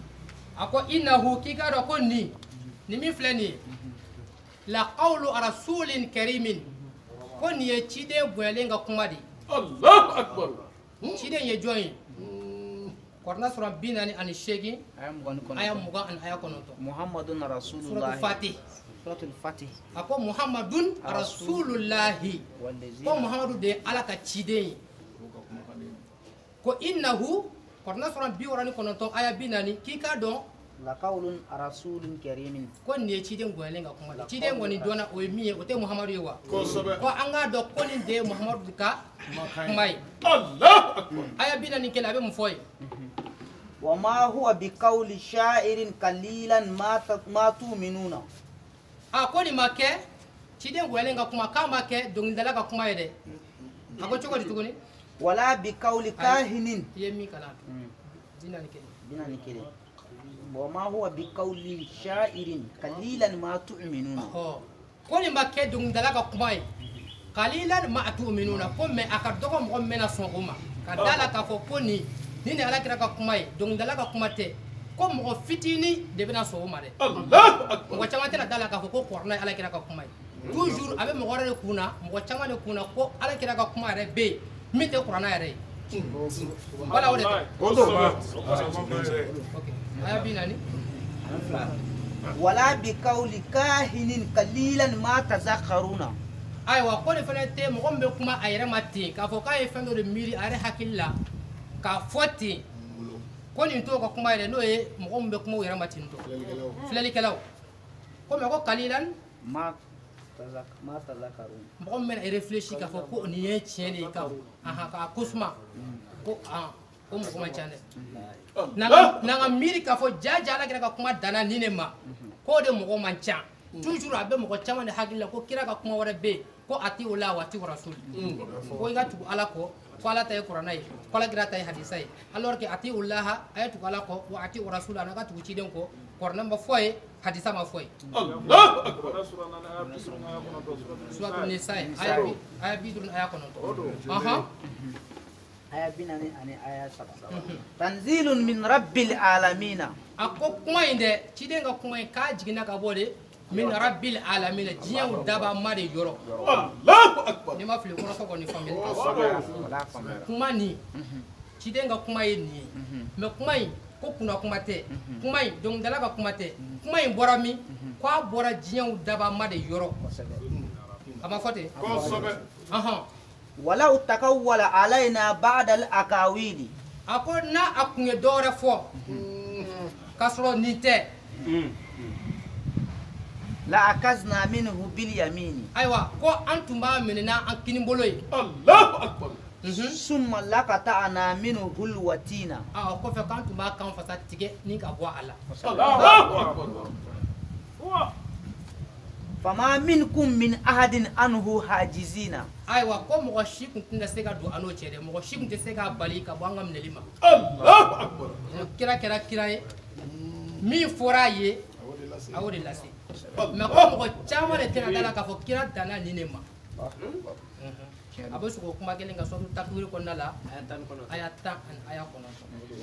warna sɔrɔ 81 aya 10 ani aya 9 Nasrul Haqqa bil Habil. tiɲɛ ka tiɲɛ dɛmɛ o yɔrɔ fana kalan innahu laqawlu rasulin karimin aya toujours kan k'a dɔn ko nin ye ciden bonyalen ka kuma de zi quwwatin inda zil arshin a makinin ko fangatigi de don larusiba tigi ala yɔrɔ kira ko fanga de b'a la dɛ Allahu akbar. sisan i bɛ jɔ ye an bɛ taa aya dɔ ta fanga in an bɛ kuma o kan dɔɔni kɔrɔna sura 59 suratu hashir aya 20 ani aya 1 ko kira ye fangatigi de mɛ kira fanga degere pour que k'o dɔn ala yɛrɛ de b'o fɔ i ye ala fana k'o lase an ma k'an ka dɔn ale ye maa sugu min ye law anzalna hadha alqur'ana ala jabalin a ko nin kɔrɔna min filɛ nin ye n'an tun y'a jigin ala jabalin kulu dɔ de kan la ra'aytahu khashi'an k'i kuma ye ko kulu ka kun bɛ kari dɛ min khashiyatillahi ala ye siran ye bolo kɔni a kun bɛ ci ka bɔ ɲɔgɔn na mais kɔrɔkɛ jiginna jɔn de kan a jiginna muhamadu de kan alayhi salatu wasalam bon sisan yala ala kira ni kulu jumɛn de ka girin jumɛn de ka bon jumɛn de fanga ka bon ala kira nazala ruhul qudus ala kalbi qur'an surata an wara aya kɛmɛ sabula jibril le jiginna ale kan ka fɛn lase a ma k'a k'o lase an ma o jiginna ni min ye n'o ye ala ka kuma ye ko n'o kun jiginna kulu de kan dɛ k'i b'a ye ko kulu bɛ ci ka bɔ ɲɔgɔn na kuma in girinya bolo bari kira tɛ kulonkɛ mɔgɔ ye dɛ bon a fɔra ko kira ko o min lase dɛ a y'o min lase mɔgɔw de nana ka jɔ o fana la tuguni ko yala ko nin bɛ wasa kɛ wa fo ala ye o ɲininkali kɛ kɔrɔna sura 29 aya 50 ani aya 1 i b'a kalan b'a lamɛn awalam yakfihim anna anzalna alayka alkitaba yutla alayhim ako yala ka ama wasake wa tumana mina kɔrɔna sura 10 aya 10 ani aya 5 kira bɛ ka fɛn kala mɔgɔw ye min wahayura kan n'u bɛ k'a fɔ k'a ka na ni fɛn wɛrɛ ye min tɛ kɔrɔna nin ye ala ko yala k'a ma wasake wa an ye min jigi e kan n'i bɛ ko o kala mɔgɔw ye yala k'o ma wasake wa inna fi zalika la rahmatan wa zikra li qaumin yu'minun k'i ka ko nin min filɛ nin ye ko nin ye hakili jigibagaw de ta ye anjuma nema inna fi zalika la rahmatan ko ni ala ka nɛɛma de kɔrɔna ni ala ka nɛɛma de wa zikra ani hakili jigi fɛn de don li qaumin mɔgɔw de ye yu'minun minnu kɛra limana jɔnw ye dɛ Allahu akbar. o limana jɔn in ko kira ma kɔrɔna sura 2 suratu bakara aya 8 i b'o kalan an b'a lajɛ Tafsir la haya bil haya. suratul baqara wa min an-nasi a ko i ka mɔgɔw cɛla kira man yaqulu minnu b'a fɔ amanna billahi ko olu kɔni dalen don ala ko in na dɛ wa bil yawmil akhir don laban fɛnɛ n'o ye kiyama jɔ don ye k'u dalen bɛ a la wa ma hum bimu'minin ko k'a sɔrɔ k'u ma kɛ liminabagaw ye dɛ Allahu akbar. yukadi'una allaha u b'a essayer de k'u bɛ ala ko in ala nɛgɛ wallazina amanu ani maa minnu ko k'olu fana ye liminajɔnw yɛrɛ ye ka essayer k'olu nɛgɛ k'olu fana nɛgɛ wa ma yaqda'una illa anfusahum aya k'u kun tɛ u tɛ maa si de nɛgɛ fɔ n'a kɛra u yɛrɛ kun ye wa ma yash'uruna k'u tɛ miiri dɛ Allahu akbar. n'o tɛ min fɔra liminajɔnw ye o de ye nin ye ko ciden yɛrɛ dara fɛn na min jiginna ka bɔ a tigi ala ɲɛ ko ani liminajɔnw fɛnɛ o la n'i ye maa wɛrɛ ye k'a fɔ ko ne liminiyara ka tila k'a fɔ k'i bɛ ala nɛgɛ ka fɛn o nɛgɛni ye jumɛn ye ka fɛn wɛrɛ de labɛn k'a sɔrɔ ala m'a d'i ma misali la a fɔra yɛrɛ ko seliji bɛ daminɛ ɲɛda la ala m'o fɔ liminajɔnw ye mɔgɔ dɔw bɛ yen u b'a fɔ k'u liminiyara idza kumtum ila salati faghsulu wujuhakum Mɔgɔ dɔw bɛ- duru aya wɔrɔ kɔrɔna suratu maida aya 6 mɔgɔ bɛɛ lajɛlen misali la mali la yan bɛɛ ko ko an liminalen don bɛɛ bɛ seli u bɛ selijiw ta Tiɲɛ don. bɔn k'olu mɔgɔw la dɛ k'i b'a ye olu b'a daminɛ fɛn wɛrɛ la min fɔra liminajɔnw ye o tɛ o ye ala dun ko suratu maida kɔnɔ aya 6 ko aw minnu ko k'aw liminiyara n'a ya wulila ayyuhal k'a bɛ ladzina seli amanu idza kumtum ila salati faghsulu wujuhakum wa aydiyakum ila al-marafiq ayiwa ko aw minnu ko k'aw liminiyalen don e ma k'e liminiyara wa awon limanara jati Kosɛbɛ. ɔ ko n'i wulila k'i bɛ seli ko i k'i ɲɛda de ko kosɛbɛ ani juma wa aydiyakum ila al-marafiq ani k'i tɛgɛ ko ka da nɔngɔn na wamsahu ru'usakum ani k'i kunsigi n'o ye kunkolo ko masaha wa arjulakum ila al-ka'bayn ani k'i sen ko ka dan alikabakuru in na Allahu akbar. a ma ban wa Abana. mɔgɔ dɔw fɛnɛ bɛ olu ko k'olu liminiyara olu de ye yukhadi'una allaha u Allahu bɛ ala nɛgɛ u b'a fɔ k'u liminiyara ko o ye tiɲɛ ye nka ko n'i b'a kɛ i bɛ nin de ko mɛnɛ ka tila k'a ji don da kɔnɔ k'a don nun kɔnɔ ala ye min fɔ i bɛ sɔrɔ ka t'o kɛ Allahu akbar. o la a ko suratu yusufa kɔnɔna la aya 100 ani aya 6 wa ma yu'minu aktsaruhum billahi illa wa hum mushrikuna a ko i ɲɛ bɛ mɔgɔ caman na minnu ko k'u liminiyara ko an liminiyara ko mɔgɔ caman tɛ da ala kelen pe la pewu f'u ka dɔ de fara ala ta kan Allahu akbar.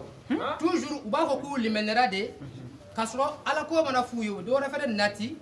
min tɛ o ye o mɔgɔw bɛ yen o be sisan an bɛ taa suratu kɔrɔna sura 6 suratu lanami kɔnɔna la aya 100 ani aya 30 an bɛ baro dɔ ta yen kumaw bɛ taa bila ɲɔgɔn na taa ye ɲɛfɛ Allahu Akbar. ya ma'ashara al-jinni wal insi ala de bɛ ka nin fɔ dɛ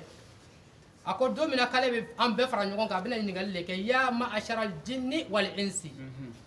aw hadamadenw ani jinɛw alam ya'atikum rusulun minkum a ko yala ko cidenw ma na ka bɔ aw yɛrɛ cɛla wa yakussuna alaykum ayati yaqusuna n'u bɛ ka ɲɛfɔli kɛ alaykum aw ye ayati ne ala ka ayaw la wa wa yunzirunakum liqa'a yawmikum hadha n tɛ aya de ya aya do suratu fatiha ye aya joli aya aya 7 aya de t'o kɔnɔ suratu bakara ye aya joli aya 280 280 aya 6 ko yala ko aw jinɛ ni hadamaden yala cidenw ma na ka bɔ aw yɛrɛ cɛla wa yaqusuna alaykum ayati n'u bɛ ka ne ala ka ayaw kala aw ye olu ma na ka bɔ aw cɛla wa et puis wa yunzirunakum liqa'a yawmikum haza u bɛ ka tila k'aw bagabaga ni jɔ kɛnɛ nin ye k'a fɔ ko a y'a kɛ tan kira ko de ko ne ye bagabagalikɛla de ye kɔrɔta sura 37 aya 45 ina arsalnaka shahidan mubashiran wa nazira ye bagabagali ye kira tun bɛ ka mɔgɔw bagabagali nin de wa uhiya ilayya hadha alqur'ana unzirakum bihi mun kosɔn ka mɔgɔw bagabagali nin ye bon kira fatulen yala ko cidenw ma na ka bɔ aw cɛla wa i b'a dɔn ciden kɔni bɔra anw cɛla dɛ kira fatura diinɛ bɛ yen a bɛ jɔn bolo minnu ko k'u tugulen bɛ kira kɔ muhammadun rasulullahi wallazina ma'ahu wallazina amanu ma'ahu mɔgɔ minnu limɛnna ka fara kira kan o tɛ anw ye wa anw fɛnɛ de bɛ ka aya ninnu kala wa lahara jɔ don minnu bɛ ka ayaw mɛn k'u ɲɛ ci a kan ala bɛ t'u de ɲininka tuguni yala ko bagabagalikɛlaw ma na aw yɛrɛ ka bɔ aw cɛla wa n'o bɛ ka ne ala ka ayaw kala aw ye k'aw bagabaga ni bidon ye wa wa yunzirunakum liqa'a yawmikum hadha qalu k'u b'u kanto hadamadenw b'u kanto shahidna ala anfusina k'an bɛ seereya jɔ an yɛrɛ kun kan ko o ye tiɲɛ ye dɛ cidenw nana ka bɔ an yɛrɛw cɛla an yɛrɛ somɔgɔw u tun bɛ ka ayaw kalan an ye u y'o ye u b'a fɔ k'a filɛ nin aya la u y'o ye u b'a fɔ k'a filɛ nin aya la u tun bɛ k'o fɔ ala ko tiɲɛ wa garratuhumul hayatu dunya ko diɲɛlatigɛ yɛrɛ de ye anw mara sa parce que n'an y'a ta k'a lajɛ olu minnu bɛ k'a fɔ aya filɛ aya filɛ aya filɛ tiɲɛ yɛrɛ yɛrɛ la an ma se ka foyi faamuya sabula an ɲɛ jɔlen bɛ minnu na n'o ye mɔgɔba ninnu ye kɔrɔna sura 9 aya 30 ani aya 1 u y'u ka mɔgɔba minnu ka kuma ta k'olu kɛ ala ya pilasiw ye olu tɛ ka nin fɔ bon olu de y'u mara sa k'u nɛgɛ dɔw b'a ye tiɲɛ yɛrɛ la a ye min fɔ o de ye Kulibali don minɛ mais hali maka a tɛ ka kɛ yen o a fɔ ka taa wa shahidu k'u bɛ seereya ala anfusihim u yɛrɛ kun kan annahum kanu kafirina tiɲɛ yɛrɛ la ala k'an tun kɛra kafiru yɛrɛ yɛrɛ n'o tɛ cidenw bɔra anw cɛla u tun bɛ ka ayaw kalan anw ye an yɛrɛ y'a dɔn tiɲɛ de don an yɛrɛ y'a kalan k'a lajɛ vraiment taayɔrɔ tɛ yen mais makankaw tɛ k'a kɛ madinakaw tɛ k'a kɛ tiɲɛ yɛrɛ la annahum kanu kafirina k'an tun kɛra kafiru ala ko jɔn de ye kafiri ye wa man lam yakum bima anzala Allah fa ulaika humul kafiruna ko maa o maa n'i ma kiri kɛ ni fɛn ye ale ala ye min jigin k'olu tigilamɔgɔw de ye kafiri suratul maida aya 44 kɔrɔna sura 5 aya 44 aya 40 ani aya 4 ko tiɲɛ yɛrɛ la ala cidenw bɔra cɛla dɛ an tun ye kafiriw de anw bɛ ka baara kɛ ni fɛn wɛrɛ ye min tɛ jigilen ye n'o ka jugement kɛ n'o ye toujours u ka baara kun y'o ye ɔ kafiriw yɛrɛ ka kuma fana ye min ye i bɛ t'o de ta suratu saba yi kɔnɔna la kɔrɔna sura 30 ani 4 aya 30 ani aya 1 تفسير آيات bil ayat qala allazina kafaru ayiwa u b'a fɔ k'u tun kɛra kafiriw ye wa ni u tun bɛ ka kiri kɛ ni fɛn wɛrɛ ye min tɛ kitabu jiginnen ye ala ye min jigin o de tɛ kafiriya ye ɔ ko kafiriw de ko lan nu'mina bi hadzal qur'ana ko kafiriw ko minnu bɛ ka kiri kɛ ni fɛn wɛrɛ min tɛ kitabu jiginnen ye ala ye min jigin k'olu ko k'u tɛna da nin kɔrɔna in na wala tajharu bi salatika wala tukhafit biha wabtaghi bayna dhalika sabila kana akana seli bundu kutu dala am sura tan gulum la ayat wala bil ladhi bayna yadayhi ko kuma tɛ min kɔnna kɔrɔna ɲɛ kitabu bɛ maa wɛrɛ bolo maa o maa bolo ka kiri tigɛ n'a ye a bila i kunna kɔrɔna aya ala de be kan la kal ala kirai korna sura bisaba annani aya bisaba aya kele ko tina da korna ina de kali resege tange la dari ni bugari ni muslim bi bulo ka kiri tiga nai kana shaidu mun be ka kiri ken korna ka tuka kuma ta ka dumo ku be chene fi ala ku be go de fo ye ku tina dala kuma te an nga dalu ni ta kortan de jilimi ko kuma te o mate na soma aha anjuma ولو ترى إذ الظالمون موقوفون عند ربهم أكو كرام أبيك على لك على كرام عليه الصلاة والسلام على بيك كافرو كحكيلنا لك على كرام ويمين فو كانوا كحكيلنا يمين وتنا داو كورلا كما تيجي كتورة نيجي تشين كورلا سوران سبا أيا سبا كنا داو كونا ولو ترى كرام نيو يه إذ الظالمون موقوفون عند ربهم ومن لم يحكم بما أنزل الله فأولئك هم الظالمون ما هو ما كيري كان فين على يمين جي كو لو يرا كنت لا ويه قرنا سورة درا بنندرو سورة مايدا آية بنان أدرو كوني يرا كنت لا وجولي على نيوكرو كيما كنا كوني يرجع بعضهم إلى بعض يرجع بعضهم إلى بعض القول أيوة يبو يرا كنت لا وجولي على نيوكرو كوبا كما كون سين نيوكما karsa ede hafone ta ke eye usmani ede hafone karsa de hafone ko bokar yafo ko tege de be ku basel jidam karsa de hafo ko dogo no ku sir fana be gindo u be ko mawde sengi njogoma يقول الذين استضعفوا للذين استكبروا aku ka mo niunde bwe aku kanto ka mo bawo ma mo niunde joy munum be karam ko bawo no fe olu de mo niunye woy way olu de bawo kanto mo ba numa karam ko ba numa laula antum lakunna mu'minina aywa antum be ka tawde nyininka ni aw kunte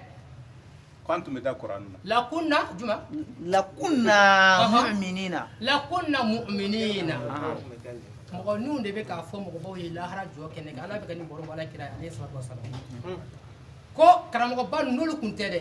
ko u kɔfɛ mɔgɔw kun bɛ kɛ limanajɔnw ye kɔfɛ mɔgɔw de bɛ nin fɔ ala ye k'a sabu kɛ mun ye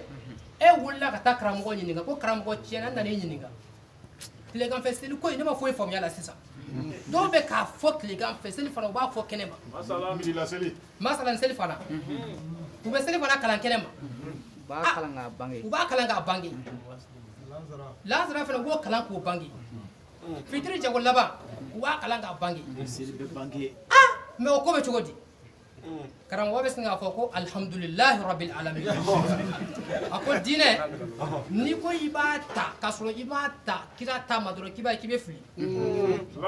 ko kira tun tɛ wara ye kira tun tɛ jinɛ ye kira tun ye an ɲɔgɔnna hadamadenw de ye a bɔlɔla mɔgɔw cɛ la a bɔlɔla minnu cɛ la a ka sɛbɛw yɛrɛ de y'a ye a y'a kɛ tan tɔ bon a b'o min fɔ e ye ni e bɛ t'i kɔrɔ o kan k'a sɔrɔ ala ye mun f'i ye Qur'an surah 47 surah Zukhruf ayat 47 fastamsik billazi uhiya ilayka kebe gi furo karamɔgɔ ka kuma min kan alors que kan i puron fɛnɛ kan billazi uhiya ilayka min wahyura kira kan ki kan i pur o de kan sabla innaka ala siratin mustaqim ko o de sira clé ne de ni tara karamɔgɔ fɛ n'a ma wahyu kuma kɔni f'i ye ka sira kolo de fɔ kan i fara ayi bila ngaya fɛ sabla wa innahu la zikrun laka k'i ka dɔn ko o min filɛ i kan ka poro min kan dɛ ko o fɔra e kira de ye e yɛrɛ k'i poro a kan wali kaumika ani i mɔntɔnw fɛnɛ n'o ye anw ye anw minnu k'an bɛ kira kɔ anw fɛnɛ de kan ka poro kuranna kan wa sawfa tus'aluna sabula sɔɔni an bɛna ɲininka kuranna ko in de la Allahu akbar an bɛ ala de deli ala ka sira tilennen don an kɔrɔ o la sayidu sɔrɔlaw ala ye aw sɔn ala y'an bɛɛ sɔn toujours aya in bɛ fɛn dɔ de yira an na mun de y'a tɔ mɔgɔnin ninnu kɛra jahanamadenw ye sabula u taara u bulon mɔgɔba minnu na olu ma ala ta f'u ye ala barika la an y'an gulo ɲɔgɔn na toujours an bɛ ka ayaw ni suranw de yira ɲɔgɔn na o jigiya banna pewu ala barika la k'a fɔ lahara jɔ don anw de ye mɔgɔ bayaniw fo n'a sɔrɔ suratu bakara aya 8 i b'o kɔnɔ dɛ minnu b'a fɔ ko an limɛnira k'a sɔrɔ u ma limɛniya n'i yɛrɛ nɛgɛ k'a fɔ k'i ye sahidu ye k'a sɔrɔ ala ye min fɔ i ye i tɛ k'a kɛ gindo la i tɛ k'a kɛ bange la kana se ka fiyewu i bɛ ka jan da ala la i bɛ ka jan da i yɛrɛ la i tɛ ka miiri dɛ ibe jama law ibe voyage law ibi kelen naw ala ki gaseli jo Allah akbar. ala ki gaseli jita akoni alayhi garzege wa mimma razaqnahum yunfiquna Kurana sura fila. ma dama nale koni yi garzege Suratul Baqara ayat 7. ika boy Suratul ka Anfal ati ayat 7. ame min fo shaidu ka gela shaidu ya ye fe min be no ala min fo soto ali morna ko nala aya keme an aya saba ulaje Allah akbar. وآتسموا aya keme aya kele soto ali imran سورة آل عمران آيات من آيات وكيف تغفرون abe kuma ko ya udkhulu fi silmi kafa aya flalaje يا أيها الذين آمنوا aqawminu ko aw liman yara اتقوا الله حق تقاته abe kuma udkhulu fi silmi kafa me go rode yini سلم كافة abe ka don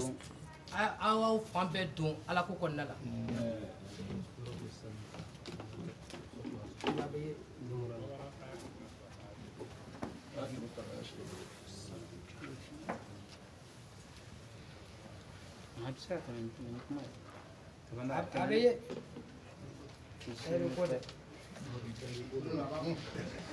abe ali murana ta aya keme aya flaita wala wala ni kelen يا أيها الذين آمنوا ako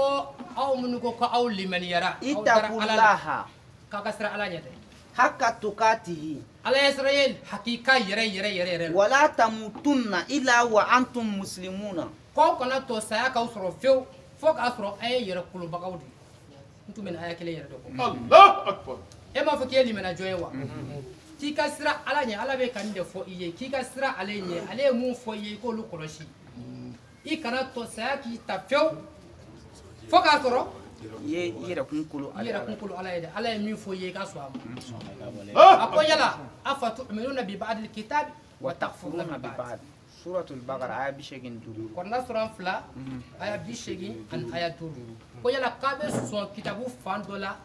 ka fano fela to wa آية Allah akbar. أنتوكي aw mun ko kaw liben yara me kuma na aw shadu ya ani ma ma ko kidala korna la bi baraga ni korna yi korna yi sanji ta to foye ay sanji ka to foye ay jaga ka to foye sun tiga to fora iye ko fitri selu ko fe ko leli de be ka kila ka jaga hiji ka to foye ay yala ka gara to di ki kasra ala yere tange hiji sebe iye ki sigi ko makla nga sojo ala folo sra la ye jaga sebi ye ko tan o tan kele ko torme kelen te foye sira ala ye Allah akbar. seli wagati sera cena bara globalen do sira ala ye ala ye sira ye hakika yɛrɛ la ki kana to i ka sa de ka sɔrɔ i tɛ yɛrɛ kolobaga ye ni sara ka sɔrɔ i tɛ yɛrɛ kolobaga ye Bonana. i bɔnna la dɛ Allah akbar. ale ala ye ok ale ala ye masa ye alhamdulillah ale ala ye masa ye a tɛ jɔn fɛn wɛrɛ jɔn de b'i yɛrɛ kun to ye a fɔri ye cogo min na aya korna suwa tan aya bina nan aya nani kala ala te jonto a fora ye cogo mina i matrafa ka beno toujours korna sura muga an kele aya wolon fla ay don bagaw yiga fena fas alu ahla zikri in kuntum la ta'lamuna Quran sura mugani kila wulun fa ate fen don ay ni ngale ke bula baw dasira zikru jumay ina nahnu nazalna zikra wa inna lahu lahafizin korna suranta an duru aya konoto ala ko kale dini ko fali jigin ko ale de ba koloshi toujours avec ce ko kuma kelen ka surtout mu'min konna la aya biolon blanc aya alaje korna suran muga ani saba aya biworo an aya shegin afalam yadabbaru alqawla ako yala kate tashi korna kuma ina wa am ja'ahum ma lam yati aba'ahumul awwalina ako yala ko kana miride ko fenwade de nana aw fawma no ye mo temelewu mi mana aw ma kornai mi kumbe ambe ka munu toko fofo ko lu ya mi ala kira lu ya mi ala kira la kande tashi ka ko yala ko min tumo olu boloy o kele de bambolo yan Allah akbar. korna suranta ani duru aya konoto ko ale de ya jingale de ba koloshi Allah akbar. toujours angam bala ni de suratul hijri maintenant ni ne bla ko munu ye kirai ko lu ka kuma usani korna kuma kan la hara jora ke chugodi kiri mbi tigani jumai an bɛ dugawu de kɛ an bɛ dugawu di mɔgɔw ma ok dɔw kun ye dugawu ɲini Musa Magan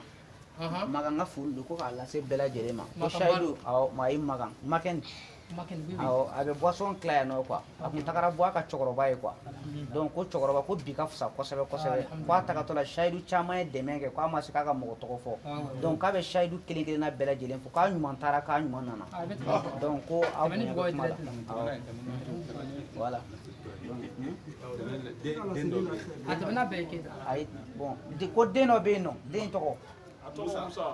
Musa donc an bɛ dugawu kɛ Musa ye donc ala ka Musa wolola don min ala k'o don k'a ma kisi ye an n'a bɛ taga fatu don min ala k'o k'a ma kisi ye an bɛ jɛ ka taga kunu alikiyama jɔ don min ala k'o kɛ ani Musa bɛɛ lajɛlen ma kisi ye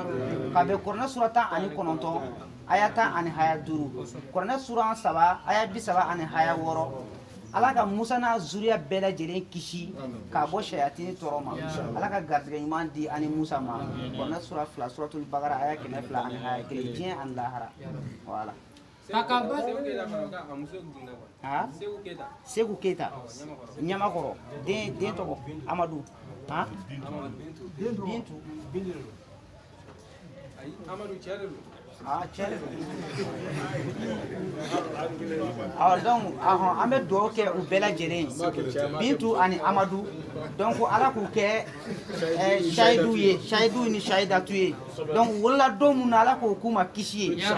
u bɛ taga fatu don min na ala k'o k'u ma kisi ye an'u bɛ jɛ ka taga kunu ala ɲɛkɔrɔ don min ala k'o k'an bɛɛ lajɛlen ma kisi ye ka bɛn kuranɛ sura 19 kelen aya 10 ani 5 donc ala ka Bintu ni Amadu ala k'u anu zuriyaw bɛɛ lajɛlen kisi ka bɔ sayatiniw tɔɔrɔ ma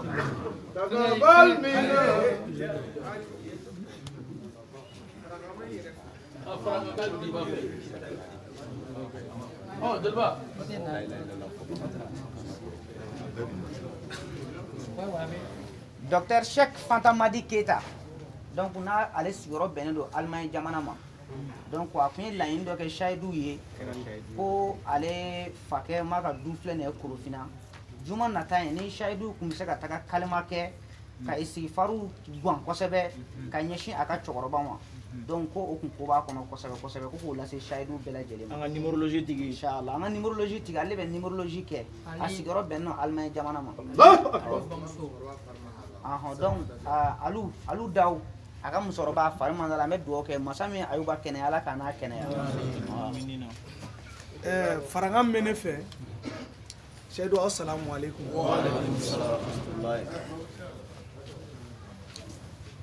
Kuranɛ kalanni ka nɔgɔn mɛ kuma ma nɔgɔn dɛ. Kuranɛ kalanni ka nɔgɔn mɛ kuma ma nɔgɔn. Dɔ bɛ se ka kuranɛ kalan nka ka bayɛlɛma k'a fɔ to dun ka na bɛɛ k'a faamu o ma nɔgɔn kosɛbɛ parce que ɲɛ n'i ma kɔn ka don ɲɛ na ka ɲɛ lajɛ tilegan dere fɛ n'i k'i bɛ don ɲɛ la ni ala ma jan kɛ min b'i kɔnɔ a bɛ b'i kɔnɔ o bɛ kalan de ɲɛ bɛ kalan dɔɔnin de par exemple n'i ko anw jeliw ma sa k'an ka kuma sisan ɲɛ kɛra ɲɛ 100 ye cogo cogo a kɛra ɲɛ 1000 cogo cogo an bɛ kuma parce que anw delila la ka b'an jini Allahu Akbar bari y'a daminɛ a mɛnna minnu bɛna entraîner bari yɛrɛ kɔfɛ sa an b'a lajɛ kuma dɔw la ɲɛ ka to ka t'u bolo u yɛrɛ ka to ka ɲɛ jɔ kelen kelen fo ka taa formation kɛ nin bɛnnen don Sayidu bɛɛ la ni bɛɛ bari bɛ o bari tɛ o Sayidu bɛɛ kan ka mɔgɔw lasɔn kuranɛ na ɲɛ bɛɛ kuma dɔw la a ka to ka ɲɛ kelen kelen dɔw bila bari jɔyɔrɔ la a bɛ jɔyɔrɔ min na u ka taa k'a fɔ ni min filila an b'o bila kanda kɔnɔna na Allahu Akbar n'o tɛ n'i ko k'i b'a ta tilegan dere fɛ k'a curu a kɔnɔ a ma nɔgɔn dɛ o kɔni ne ka farankan ye ka di Sayidu bɛɛ ma a ka to bɛ nin ka salila Musa Jalo k'a ka cɛkɔrɔba bɛ pɔnse ko ka dugawu k'a ye ko ala k'a nɔgɔya ka n'a ye ya rabbi inshallah takabal minna ya rabbi